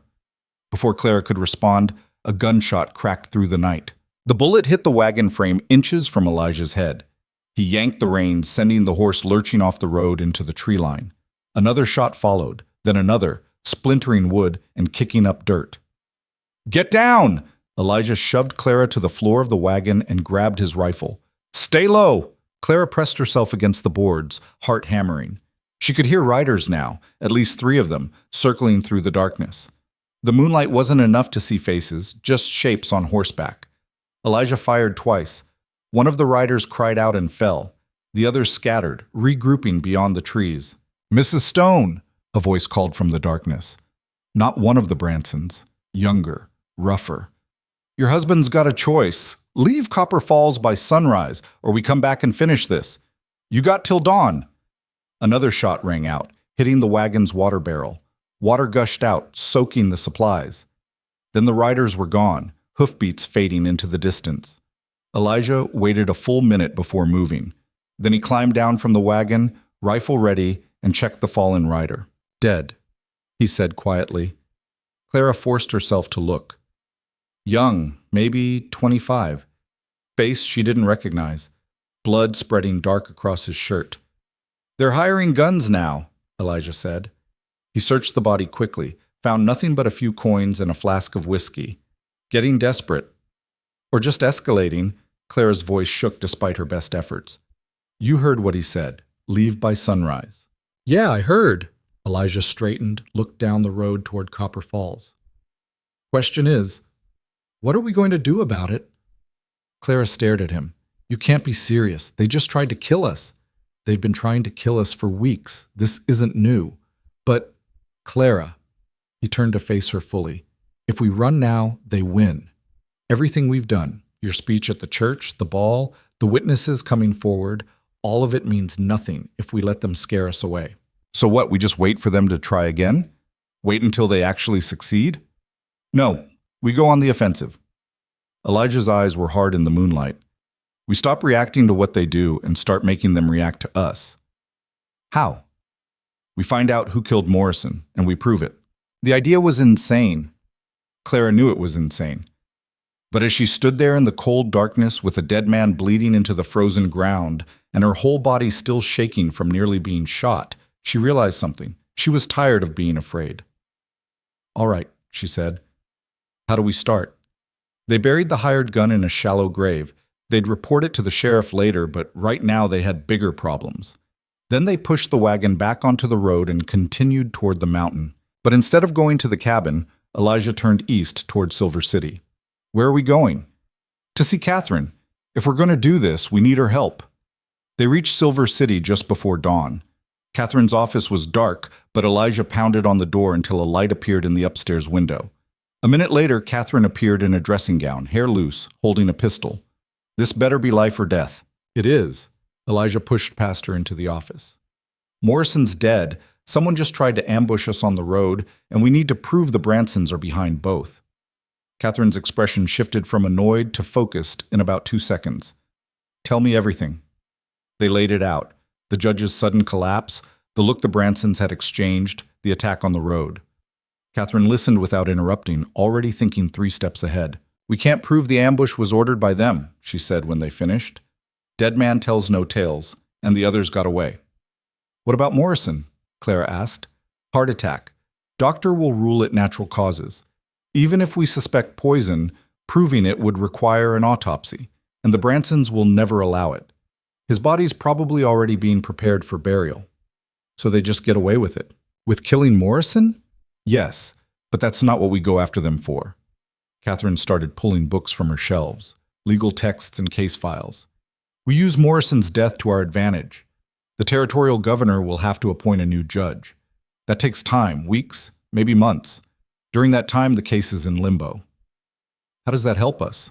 "Because it gives us time to find other victims, build a pattern. The Bransons have been doing this for 20 years. There have to be others. People they've threatened, cheated, hurt. We find them, get their testimony, build a case so overwhelming that even a corrupt judge can't ignore it." Elijah nodded slowly. "All right. Where do we start?" "With the mines. That's where the Bransons make their real money. If they're pressuring anyone, threatening anyone, It'll be miners who won't sell their claims. Catherine pulled out a map, spread it across her desk. There are maybe 30 independent operations within 50 miles. We talked to all of them. That'll take weeks, Clara said. Good thing we have weeks. Catherine looked at them both. But I need to be clear about something. Once we start digging into every dark corner of what the Bransons have done, they're going to come after us hard. Harder than they already have. They already tried to kill us tonight, Elijah pointed out. And they'll try again. They'll go after your mine, your reputation, anyone who helps you. They'll use every legal trick and illegal threat they have. Catherine's eyes were serious. Are you absolutely sure you want to do this? Clara thought about her mother, poisoned and left to die. Thought about Judge Morrison, killed for being in the way. Thought about every person who'd ever been crushed under the Bransons' boots because no one had the courage to fight back. Yes, she said. I'm sure. Then we go to work. The next 3 weeks were brutal. They split up to cover more ground. Catherine handled the legal research and coordination. Elijah visited the mines, talking to foremen and workers, building trust. Clara went to the towns, the small settlements that sprouted up around mining operations where wives and families lived.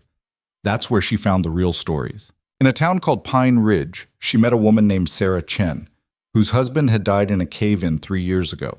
The Bransons had ruled it an accident, paid her a pittance, and threatened to blacklist her if she complained. They said accidents happen, Sarah told Clara over weak tea in a house that was falling apart. Said I should be grateful they gave me anything at all. Did anyone investigate the collapse? The Bransons' own inspector took him about 10 minutes to decide it was my husband's fault for being careless. Sarah's hand shook on her cup. But the other miners told me different. Said the supports had been rotting for months. Said they'd complained to management and been ignored. Would they testify to that? Sarah's face went pale. They can't. The Bransons fired them all after the accident. Said they were spreading lies. Most of them had to leave the territory to find work. Do you know where they went?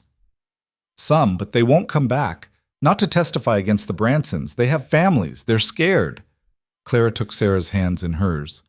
I'm scared too. But I'm testifying anyway. Because someone has to. In a settlement called Barker's Crossing, she found a man named Tom Reeves who'd lost his claim after the Bransons had his survey records mysteriously altered. He'd fought it in court and lost, with Judge Morrison presiding. Cost me everything, Tom said bitterly. My claim, my savings, my marriage. My wife left when the money ran out. Can't say I blame her. Would you testify about the altered records? What's the point? They own the courts. They owned one court. With Morrison dead, we might get a fair judge. Tom laughed, but it was a broken sound. Lady, I admire your optimism. But even if you win, even if you somehow get the Bransons convicted, what then? They have brothers, cousins, business partners. The organization doesn't die just because 2 men go to jail. Maybe not. But it's a start. Everywhere Clara went, she found the same thing. People who'd been hurt, threatened, destroyed by the Bransons. People who were too scared or too broken to fight back. But slowly, carefully, she started to build a list of those who might be willing to try. Elijah was having his own battles. The independent miners were tough, suspicious men who didn't trust easily. But Elijah spoke their language, talked about ore grades and timber supports, and the feel of a good claim. Gradually, they started to open up. A miner named Jack Fletcher told him about being run off his land by bandits who just happened to be wearing Branson Mining Company boots. Another, Miguel Santos, described how his water source had been mysteriously poisoned right before the Bransons made an offer on his claim. They wanted me desperate, Miguel said. Wanted me to sell cheap. When I refused, the poison got worse. Killed my cattle. Made my workers sick. Did you report it? To who? The sheriff's in their pocket. I finally sold just to get out alive. Would you testify to that? Miguel looked at Elijah for a long time. You really think you can beat them? I think we have to try. That's not an answer. It's the only one I've got. Miguel nodded slowly. All right, I'll testify. But if this goes wrong, if they come after my family, then you come to my mountain, I'll keep you safe. It was a promise Elijah had no idea if he could keep, but Miguel seemed to believe it, and that was enough. They regrouped in Silver City every few days to compare notes. Catherine compiled everything into affidavits and witness statements, building a paper trail that was getting harder to ignore. But the Bransons weren't sitting idle. The attack started small. A rock through Catherine's window. Anonymous threats left at the office. Then they escalated. Someone tried to burn down the boarding house where Clara was staying. The fire was caught early, but the message was clear. Sheriff Garrett sent word that there had been another accident at Elijah's mine. A support beam had collapsed. No one was hurt. The mine was empty, but the damage was significant. "They're trying to make it too expensive for you to keep fighting," Catherine said when she heard. "Every day you spend on this case is a day you're not working your claim. They're bleeding you dry." "Then we work faster," Elijah said. "We're already working as fast as we can. We need more time." "We don't have more time. Every day that passes, they intimidate more witnesses, cover more tracks, strengthen their position." Elijah's frustration was showing through cracks in his usually calm demeanor. "We need to force their hand, make them react instead of plan." "How?" Clara asked. Elijah was quiet for a moment. Then, "We go after their money." Catherine frowned. "What do you mean?" "The Bransons' power comes from money. They use it to buy officials, pay off thugs, fund their operations. But money has to come from somewhere. Their mines, their bank, their investments." Elijah leaned forward. "What if we proved they've been embezzling, stealing from their own investors?" "Do you have evidence of that?" "No, but I know where to find it." He looked at Clara. "Your father worked for them, kept their books for years before the drinking got too bad. If anyone knows where the bodies are buried, it's him." Clara's stomach sank. "He won't help us. He barely helped himself." "Maybe not willingly, but he might have records, papers, something he kept as insurance in case they ever came after him. And if he doesn't, then we're exactly where we are now. But if he does..." Elijah let the possibility hang. Clara knew what he was asking. Knew it meant going back to the house she'd fled, facing the man who'd sold her to pay his debts. Every part of her recoiled from the idea. But if it could end this, really end it, how could she refuse? "All right," she said quietly. "I'll talk to him." They went at night, when her father would be at the saloon. The house looked even worse than Clara remembered. Roof sagging, one window boarded up, the whole structure listing slightly like it might collapse at any moment. "Wait here," Clara told Elijah. "If he comes back and sees you, he'll run or fight. Either way, we won't get what we need." "I don't like leaving you alone with him." "I'll be fine. He's a coward and a drunk, not a killer." She touched his arm. "Just keep watch." The door wasn't locked. Nothing worth stealing inside. Clara stepped into the dim interior and immediately wanted to leave. The smell hit her first: stale alcohol, unwashed bodies, decay. Then the memories. Years of fear and hunger and small humiliations. She forced herself to move, started searching through the wreckage of her father's life. Most of it was worthless. Empty bottles, unpaid bills, I owe us that would never be honored. But in the back room, under a loose floorboard, she found a metal box. It was locked, but the lock was old and rusted. Clara pried it open with a kitchen knife. Inside were papers, ledgers, account books going back 15 years. Her father had kept everything. Clara's hands shook as she flipped through the pages. Here was proof of payoffs to officials. Falsified mine reports. Workers paid less than they were owed, the difference pocketed. Investors cheated out of their returns. And signatures. Marcus Branson's neat script, James Branson's harsh scrawl, all over documents that proved systematic fraud. "That's not yours." Clara spun. Her father stood in the doorway, swaying slightly, a bottle in one hand. "It's not yours either," she said, recovering her composure. "It's evidence. Evidence that'll get me killed if anyone knows I kept it." He stumbled further into the room. "Put it back, Clara. Walk away while you still can." "I can't do that." "Yes, you can. You already ran once. Run again, take your mountain man and disappear. The Bransons will forget about you eventually." "They tried to kill Mama." "Your mama should have minded her own business, like I told you to, like everyone with half a brain in this town knows to do." He took a drink. "But no. You had to go and make yourself important. Had to stand up at that church meeting and paint a target on your back." "Someone had to." "Why? What do you care what happens in Copper Falls? You hated this town, hated everyone in it. Now suddenly you're some kind of hero? He laughed bitterly. You're not a hero, Clara. You're a girl who got lucky and married rich. Don't confuse the two. The words stung because part of Clara had thought exactly that, had wondered if she was fighting for justice or just for revenge, if she wanted to save the town or just prove she mattered. But looking at her father now, broken, bitter, drowning in his own weakness, she realized something. It didn't matter why she'd started. What mattered was that she was still standing, still fighting, still refusing to be what everyone expected her to be. I'm taking the ledgers, she said. They'll know it was me who had them. So leave. Go somewhere they can't find you. With what money? You think I got anything left? He gestured around the ruined house. This is all I have. This and my debts and my place at the bar. I leave. I die. Simple as that. Clara looked at him for a long moment, tried to find some scrap of sympathy, some daughterly feeling, found nothing but exhaustion and old pain. Then die, she said quietly. But you're not taking anyone else down with you. She walked past him with the ledgers tucked under her arm. He didn't try to stop her, just stood there in his crumbling house, holding his bottle, already mourning his own inevitable end. Outside, Elijah was waiting. You get it? I got it. Your father? Inside, drunk. Probably won't even remember I was here by morning. They rode back to Silver City in silence.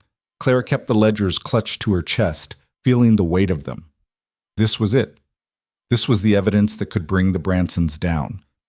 But it was also her father's death sentence. Catherine was still awake when they arrived, working by lamplight. She took one look at the ledgers, and her eyes went wide. Where did you get these? Does it matter? It does if we want them to be admissible in court. Chain of custody, provenance, all that matters. They were in my father's house. He worked for the Bransons, kept their books. Clara set them on the desk. That's all anyone needs to know. Catherine started flipping through the pages, her expression shifting from interest to shock to something close to glee. This is incredible. This is everything. We can prove fraud, embezzlement, bribery. We can tie the Bransons to a dozen crimes. Will it be enough? Elijah asked. It might be. If we can get this in front of an honest judge, if we can protect the witnesses long enough to testify, if we can… She stopped. There are a lot of ifs, but this gives us a real chance. Then let's use it. News of the ledgers spread faster than Clara expected. Within 2 days, the whole territory seemed to know that evidence of the Bransons' crimes had surfaced. Witnesses who'd been too scared to come forward started reaching out. Officials who'd turned a blind eye started making careful inquiries about immunity, and the Bransons went to ground. They holed up in their offices, surrounded by lawyers and guards, sent word through intermediaries that they wanted to negotiate. Catherine refused. The time for negotiation was past. The territorial governor appointed a new judge, a man named Harrison from back east, with no connections to Copper Falls and a reputation for being incorruptible. The trial was set for 3 weeks out. Those 3 weeks felt like 3 years. Clara and Elijah moved between Silver City and Copper Falls, coordinating with Catherine, meeting with witnesses, preparing testimony. The Bransons' lawyers filed motion after motion, trying to delay, trying to suppress the ledgers, trying to discredit witnesses before they could even take the stand. But Judge Harrison denied them all. The evidence will be heard, he ruled. The witnesses will testify, and justice will be done, regardless of who it favors. The trial began on a cold morning in late February. The courthouse was packed beyond capacity, people standing in the aisles and crowding outside to hear through the windows. This was more than just a trial. It was a reckoning. Clara sat in the front row, Elijah beside her. Catherine was at the prosecutor's table, calm and ready. The Bransons sat with their 3 lawyers, still confident despite everything. They'd been in tight spots before. They'd always found a way out. But as the prosecution began to present its case, their confidence started to crack. Witness after witness took the stand. Sarah Chen described her husband's death. Tom Reeves explained how his claim had been stolen. Miguel Santos detailed the poisoning of his water, each story built on the last, creating a picture of systematic corruption that had destroyed lives for 20 years. And then Catherine introduced the ledgers. The Bransons' lawyers fought hard, objecting to everything, questioning the chain of custody, arguing the documents could be forgeries. But Catherine had done her homework. She'd had a handwriting expert verify the signatures, had traced the accounts to real transactions, had built an unbreakable case that the ledgers were genuine. Marcus Branson took the stand in his own defense, tried to explain away the discrepancies, claim ignorance of the fraud, suggest that lower-level employees had been skimming without his knowledge. Catherine tore him apart. Mr. Branson, this is your signature on this document authorizing payment of $5,000 to Judge Morrison, correct? That was a legitimate business expense. For what business purpose? I don't recall the specific. You don't recall paying $5,000 to a sitting judge? That seems like something you'd remember. It was years ago. It was 3 months ago. According to your own ledger, Catherine held up the page. And it was made 2 weeks before Judge Morrison ruled in your favor in the Reeves claim dispute. Quite a coincidence. Marcus's face went red. Are you accusing me of bribing a judge? I'm not accusing you of anything, Mr. Branson. I'm reading your own records. If you want to interpret that as bribery, that's your choice. The jury was leaning forward now, paying attention. Catherine pressed on, going through document after document, building a case that was undeniable. When she was done, Marcus looked 10 years older. James Branson didn't even take the stand. His lawyers advised against it, and for once, he listened. The prosecution rested. The defense put up a weak case, mostly character witnesses who testified that the Bransons were good employers and upstanding citizens. But after the mountain of evidence Catherine had presented, it rang hollow. Closing arguments took a full day.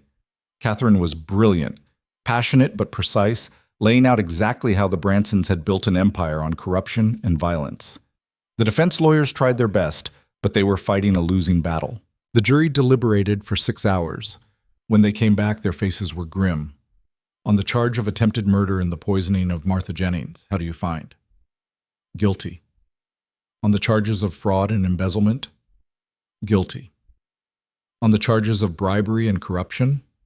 Guilty. The courtroom erupted. Some people cheered. Others sat in stunned silence. The Bransons' lawyers immediately started filing appeals, but it didn't matter. The verdict was in. Judge Harrison banged his gavel. Marcus Branson, James Branson, I hereby sentence you to 15 years in the territorial prison.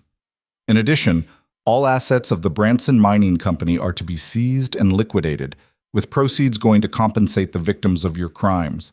Sheriff Garrett, take them into custody. The brothers were led away in chains. Marcus was still shouting threats. James just looked broken. Clara watched them go and felt something release in her chest. It wasn't quite relief. There had been too much pain, too much loss for that. But it was close. Outside the courthouse, a crowd had gathered. Some were celebrating. Others were just stunned. Widow Lucille stood off to the side, her face ashen. With the Bransons gone, her power was gone too. Sheriff Garrett found them in the crowd. That was something, he said. Hell of a thing. Justice, Elijah said. More than that, you two just changed this whole territory. He tipped his hat. Don't know if anyone said it yet, but thank you. Catherine emerged from the courthouse, looking exhausted but satisfied. We did it. You did it, Clara corrected. We just gave you the ammunition and risked everything in the process. Don't sell yourself short. Catherine squeezed Clara's shoulder. You stood up when no one else would. That takes real courage. Clara looked around at Copper Falls. The town that had ignored her, ridiculed her, treated her like she was invisible. She'd fought for it despite that, had bled for it. And now, finally, they were seeing her. What happens now? She asked. Now? Catherine smiled. Now you go home. You've earned it. They rode back to the mountain as the sun was setting. Clara was so tired she could barely stay on her horse. Elijah wasn't much better. But as they climbed higher, away from Copper Falls and its chaos, she felt something shift. The war was over. They'd won.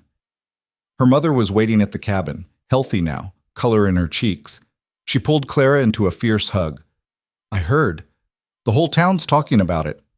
It's done, Mama. They're going to prison. I know, sweetheart, I know. Her mother pulled back, looked at her carefully. How do you feel? Clara considered the question. How did she feel?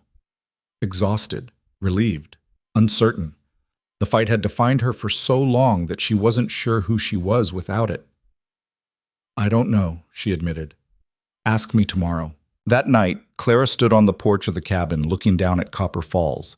The town was lit up, lamps burning in windows, smoke rising from chimneys. It looked peaceful, almost innocent. Elijah came to stand beside her. Thinking about going back? No, just looking. She glanced at him. Do you think it'll really change? The town? Maybe.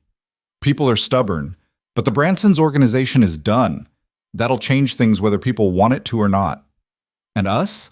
What about us? Clara turned to face him fully. This whole thing, the marriage, the fight, everything, it was supposed to be temporary. An arrangement. Protection and partnership, you said.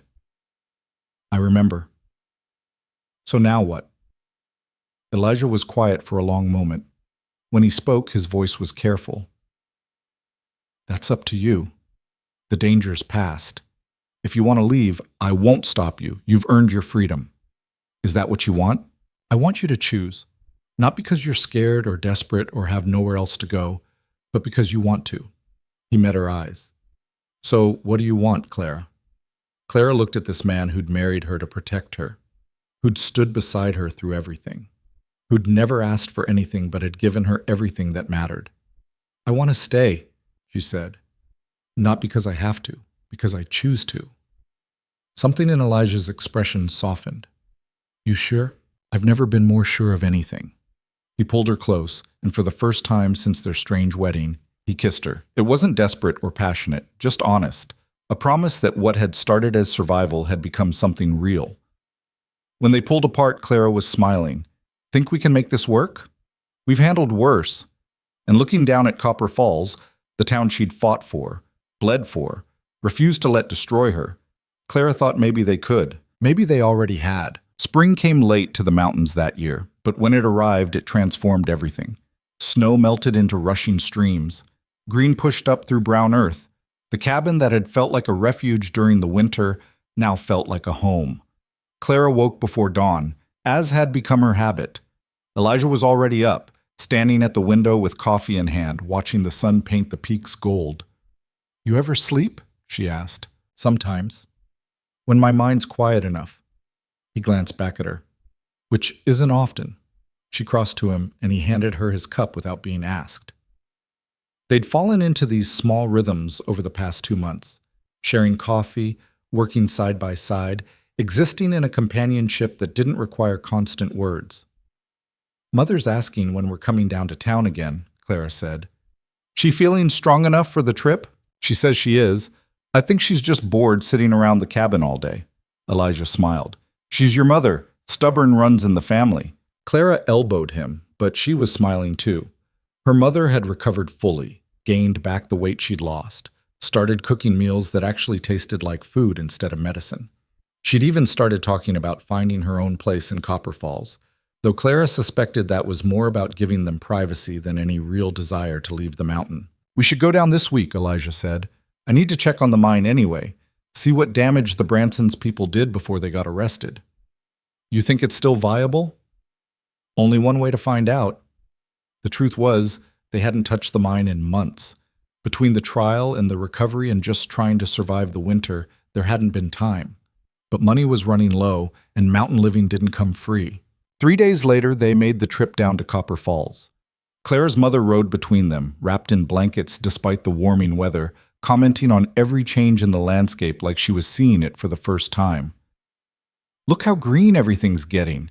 And is that the Miller place? When did they repaint the barn? Last month, Mama. Well, it looks nice. Everything looks nice. Copper Falls had changed in subtle ways. The Branson Mining Company building stood empty, windows dark, a foreclosure notice nailed to the door. The bank had new ownership, someone from Silver City who didn't owe anyone favors. The general store had changed hands too. Mr. Peterson had left town quietly after it came out that he'd been skimming from the Bransons' accounts. The new owner was a widow named Mrs. Chen, Sarah Chen, whose husband had died in the cave-in. Figured I'd put the compensation money to use, Sarah explained when Clara stopped in. Better than letting it sit. Besides, this town needs a store run by someone who actually cares about the people buying from it. How's business? Picking up. People were nervous at first, thought I'd hold grudges. But I don't believe in that. The Bransons are gone. Time to move forward. It was a sentiment Clara heard echoed throughout town. The trial had left scars, but it had also cleared the air. People who'd been enemies were talking again. Businesses that had been failing under the Bransons' thumb were finding their feet. It wasn't perfect. Nothing ever was. But it was better. Sheriff Garrett found them outside the general store. He looked older somehow, the stress of the past months written in new lines around his eyes. "Mrs. Stone, Elijah." He tipped his hat. "Glad to see you back in town." "Just visiting," Elijah said. "Checking on the mine." "Right. About that." Garrett shifted uncomfortably. "You should know there's been some talk. Some of the Bransons' old crew, the ones who didn't get arrested, they've been making noise about you taking over operations." "I'm not taking over anything. I've got my own claim." "I know that. But the territorial government seized all the Branson assets, and someone needs to run those mines or half the town's out of work. People are suggesting you." Clara saw Elijah's jaw tighten. "I'm not a mining company manager. I'm a prospector." "You're also the man who brought down the most corrupt operation in the territory. That counts for something." "It counts for me wanting nothing to do with running other people's lives." Garrett nodded like he'd expected that answer. "Fair enough, but think about it. Those mines represent jobs, families, livelihoods. Right now they're sitting idle while lawyers fight over what to do with them. Could use someone who actually gives a damn making decisions." He left before Elijah could argue further. Clara watched her husband's expression darken. "You're actually considering it?" "Hell no. I came up to these mountains to get away from exactly that kind of responsibility." But he's right about the jobs. Those mines close permanently. A lot of families suffer. Not the Bransons' fault anymore, just economics and bad timing. "So what do you want to do?" Elijah was quiet for a long moment. "I want to go check on my own mine and pretend that's not my problem." They rode up to Elijah's claim that afternoon. The damage was worse than he'd feared. The Bransons' sabotage had collapsed 2 of the main shafts, destroyed most of the equipment, and contaminated the water source they used for processing. Elijah stood at the entrance, looking at months of work destroyed, and his shoulders sagged. "Can it be fixed?" Clara asked quietly. "Maybe, with time and money and a lot of luck." He kicked at a piece of broken timber. "Or I could just walk away, start over somewhere else." "Is that what you want?" "I don't know what I want anymore." He turned to look at her.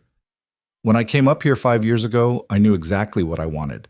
Solitude, peace, no complications. Then you came along and complicated everything." "Sorry about that." "Don't be. I'm not." He took her hand. "But I need to figure out what comes next. We've been in survival mode for so long, I forgot what it's like to actually live." Clara understood that feeling. The past months had been so focused on fighting, on winning, on just making it through one more day. Now that the fight was over, she felt oddly adrift. "Maybe we figure it out together," she said. "Yeah, maybe." They spent the rest of the day assessing the damage. Some of it could be salvaged, most couldn't. By the time the sun was setting, they'd made a rough count of what it would take to get the mine operational again. The number was staggering. "I don't have that kind of capital," Elijah said. "Even with the gold I've saved, it's not enough." "What about a loan?" "From who?" "The bank's new, untested. They're not going to lend that much to a mine that might not even be viable anymore." Clara thought about the compensation fund from the Branson assets, about the money that was supposed to go to victims. They qualified. Her mother had nearly died. They'd been attacked, their property damaged. They could claim some of it, but so could a lot of other people who had nothing, who'd lost more. "We'll find another way," she said. Over the next week, they tried. Elijah talked to investors in Silver City. Clara reached out to Catherine about legal options. They even considered selling part of the claim to raise capital. Nothing panned out. On the 8th day, Sheriff Garrett rode up to the cabin with a visitor. A man in a suit, expensive but not flashy, with the kind of face that suggested he was used to making hard decisions. "This is Robert Hammond," Garrett introduced. "He's from the Territorial Development Office. Wanted to talk to you about the Branson mines." Hammond dismounted, shook Elijah's hand with a firm grip. "Mr. Stone?" "Mrs. Stone. Thank you for seeing me." "Didn't have much choice," Elijah said. You rode all the way up here. Hammond smiled. Fair point. I'll be direct. The territory needs those mines operational. We need someone to run them. And despite what you told Sheriff Garrett, I think you're the right person. I already said no. I know. So I'm here to change your mind. Hammond pulled papers from his bag. The territory is prepared to offer you a management contract. You run the mines, implement safety standards, pay fair wages. In return, you get a percentage of profits and access to capital for your own claim. Elijah's eyes narrowed. How much capital? Enough to rebuild what was destroyed, plus operational costs for a year. Call it an investment in good faith. Clara felt her heart skip. That kind of money would solve everything. But she could see Elijah hesitating, wrestling with what it would cost. What's the catch? He asked. The catch is you have to live up to your reputation. Fair dealing, honest accounting, worker safety. Everything the Bransons weren't.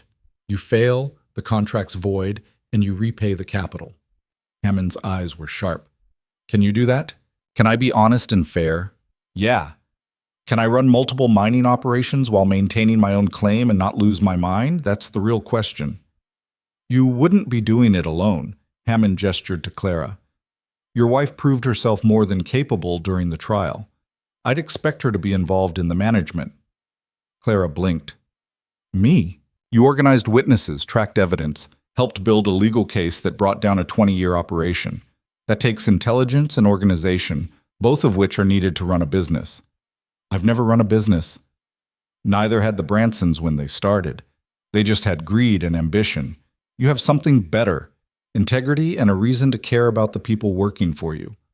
Hammond set the papers on the table. Think about it. You have a week to decide.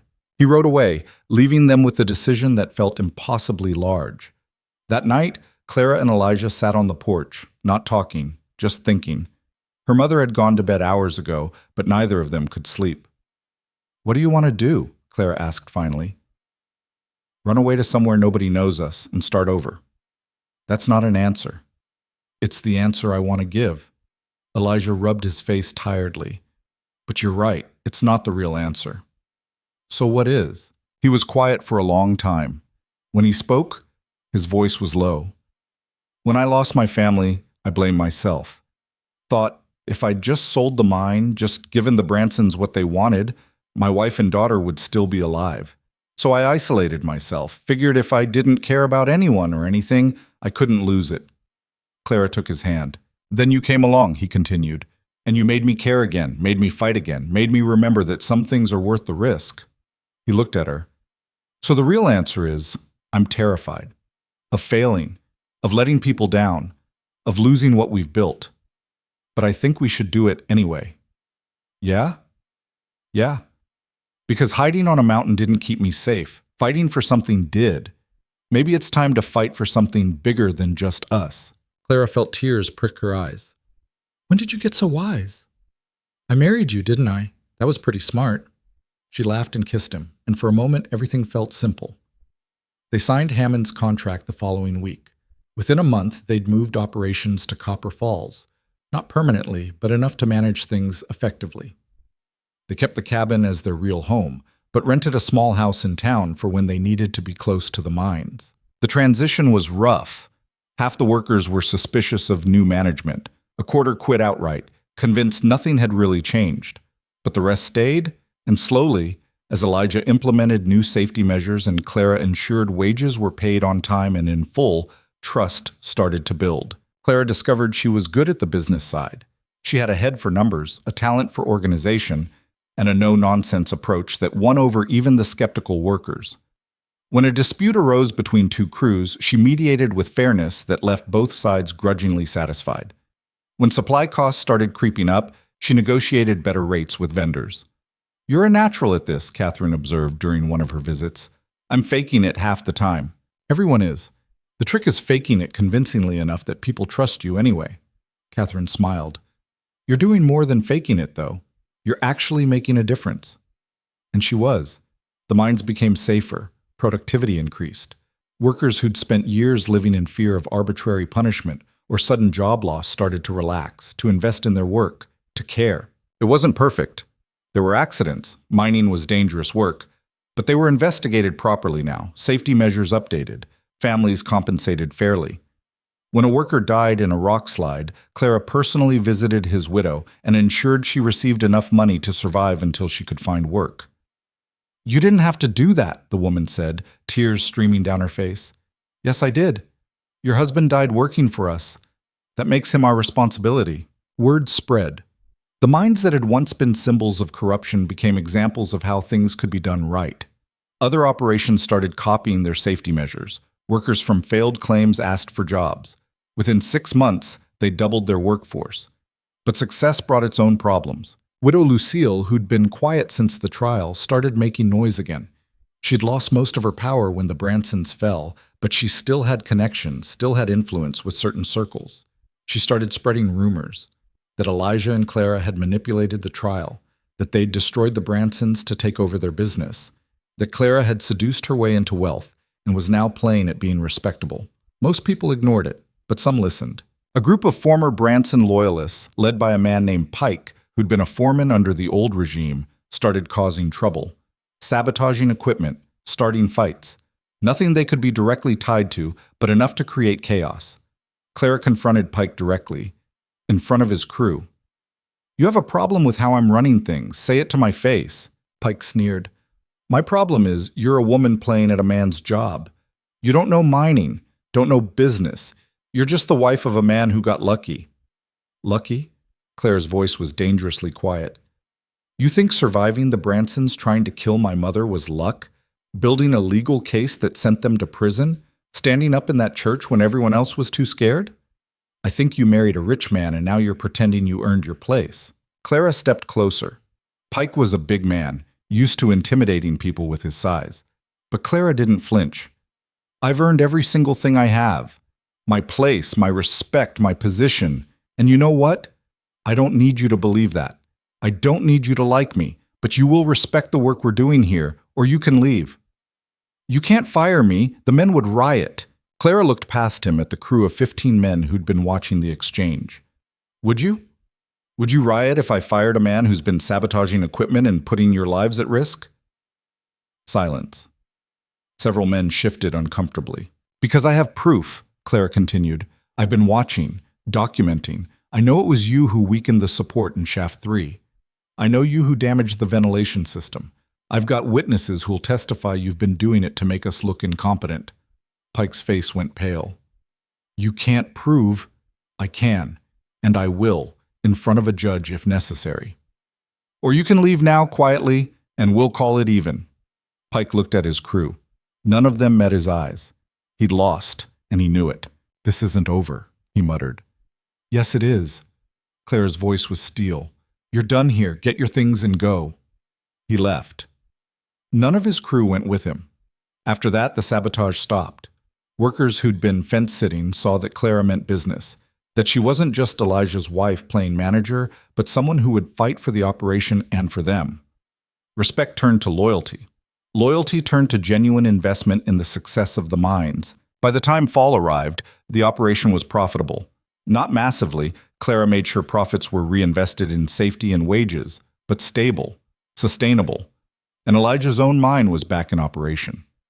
The repairs had taken 6 months, but they'd finally hit a new vein, rich and deep.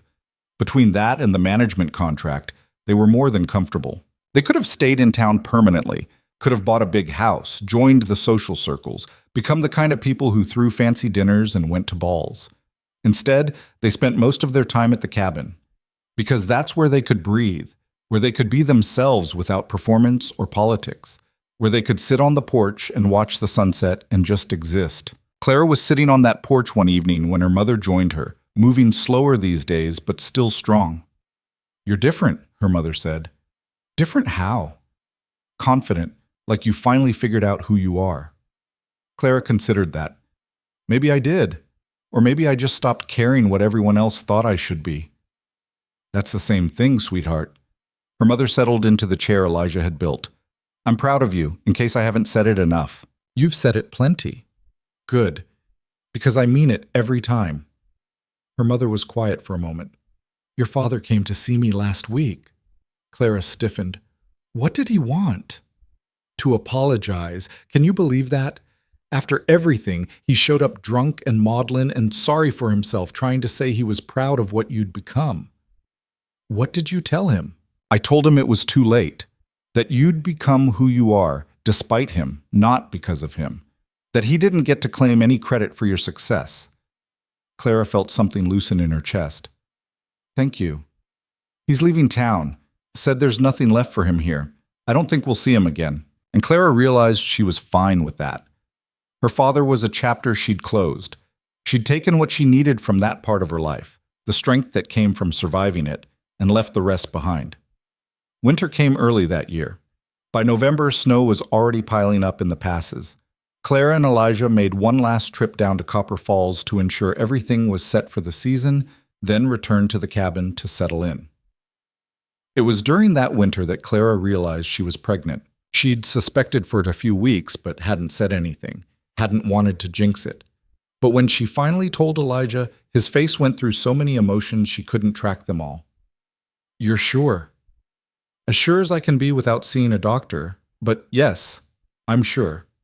He pulled her close and she felt him shaking. I don't know if I can do this again. Do what? Be a father. Last time, he couldn't finish the sentence. Clara understood. His daughter had died. That kind of loss didn't just disappear. I'm scared too, she admitted. But we're not the same people we were then. We're stronger. We know what we're fighting for. What if it's not enough? Then we'll figure it out, together, like everything else. The pregnancy was hard. Clara was sick for months, couldn't keep food down, exhausted all the time. Her mother moved back to the cabin full-time to help. Elijah hovered constantly, terrified every time Clara so much as winced. I'm fine, she kept telling him. Women have been doing this for thousands of years. Not you, not my wife. Your wife is tougher than you think. She was tougher than even she thought. When the baby came in early spring, it was a long, brutal labor that lasted 36 hours. Doc Ramsey came up from Copper Falls to help, and even he looked worried at times. But Clara fought through it, fought like she'd fought everything else in her life, with determination and stubbornness and sheer refusal to give up. And then there was crying. Not hers, though she'd done plenty of that. The baby's, a girl, tiny and red and furious at the world. Elijah held her with shaking hands, tears streaming down his face. She's perfect. She's loud, Clara said weakly, but she was smiling. They named her Sarah, after Sarah Chen, a reminder that good things could grow from tragedy if you fought hard enough for them. The first few months were chaos. Clara had forgotten how exhausting newborns were, except she'd never known in the first place. But her mother helped, and Elijah proved surprisingly good at handling a crying baby at 3 a.m. I had practice, he admitted. Before, with my daughter. He didn't talk about his first family often. The loss was still too raw. But sometimes, holding Sarah, he'd share small memories, the way his daughter had laughed, how his wife used to sing her to sleep. She would have liked you, he told Clara one night. My wife. She would have thought you were brave. I think she would have thought I was reckless. Those aren't mutually exclusive. By the time Sarah was 6 months old, Clara was ready to return to work. Her mother volunteered to watch the baby during the day, and Clara started making trips back down to Copper Falls to check on the mines. People's reactions were mixed. Some thought she should stay home, be a mother, leave the business to men. Others saw her return as proof that women could do both. Clara didn't care what they thought. She'd stopped measuring her worth by other people's opinions. The mines were running smoothly. The safety measures she and Elijah had implemented had reduced accidents by 70%.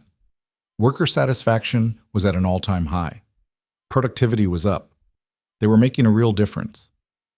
One afternoon, Clara was reviewing accounts in the office when there was a knock at the door. She looked up to find Widow Lucille standing there, looking older and diminished. Mrs. Hartwell, this is unexpected. May I come in? Clara gestured to a chair. Lucille sat, her movement stiff and formal. I owe you an apology, Lucille said without preamble. Clara set down her pen. I'm sorry? For how I treated you, for years, for the things I said, the way I encouraged others to treat you. Lucille's hands twisted in her lap. I told myself I was protecting the town's morals, maintaining standards, but the truth is I was just cruel. Why are you telling me this? Because I've had a lot of time to think about who I was, who I became. Lucille met Clara's eyes. The Bransons used people. I knew that. I knew what they were doing, and I helped them because it made me feel powerful, important. And when you stood up to them, I was terrified. Not of them, of you, because you proved that power built on cruelty was worthless. Clara didn't know what to say. Of all the confrontations she'd imagined having with Lucille, this wasn't one of them. I'm leaving Copper Falls, Lucille continued, going to live with my sister in Denver. I wanted to apologize before I left. Not because I expect forgiveness. I don't deserve it, but because you deserve to hear it. She stood to leave. Mrs. Hartwell, Clara said. Lucille paused. Thank you for saying it. Lucille nodded once, then left. Clara sat there for the long time after, processing.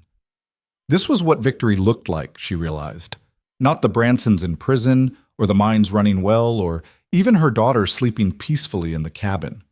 It was this. People choosing to be better because they'd seen what happened when they weren't. That summer, Copper Falls held its first truly fair election. The candidates ran on actual platforms instead of Branson money. The new mayor was Tom Reeves, the man who'd lost his claim to fraud. His first act was to establish an independent mining oversight board. Clara was asked to serve on it. She accepted. By autumn, the town had transformed. It wasn't perfect. Nowhere ever was. There were still disputes, still corruption in small corners, still people who put profit over people. But it was better. Measurably, tangibly better. And Clara had helped make it that way. One evening, as she sat on the porch with Elijah, watching Sarah toddle around the yard chasing butterflies, she realized something.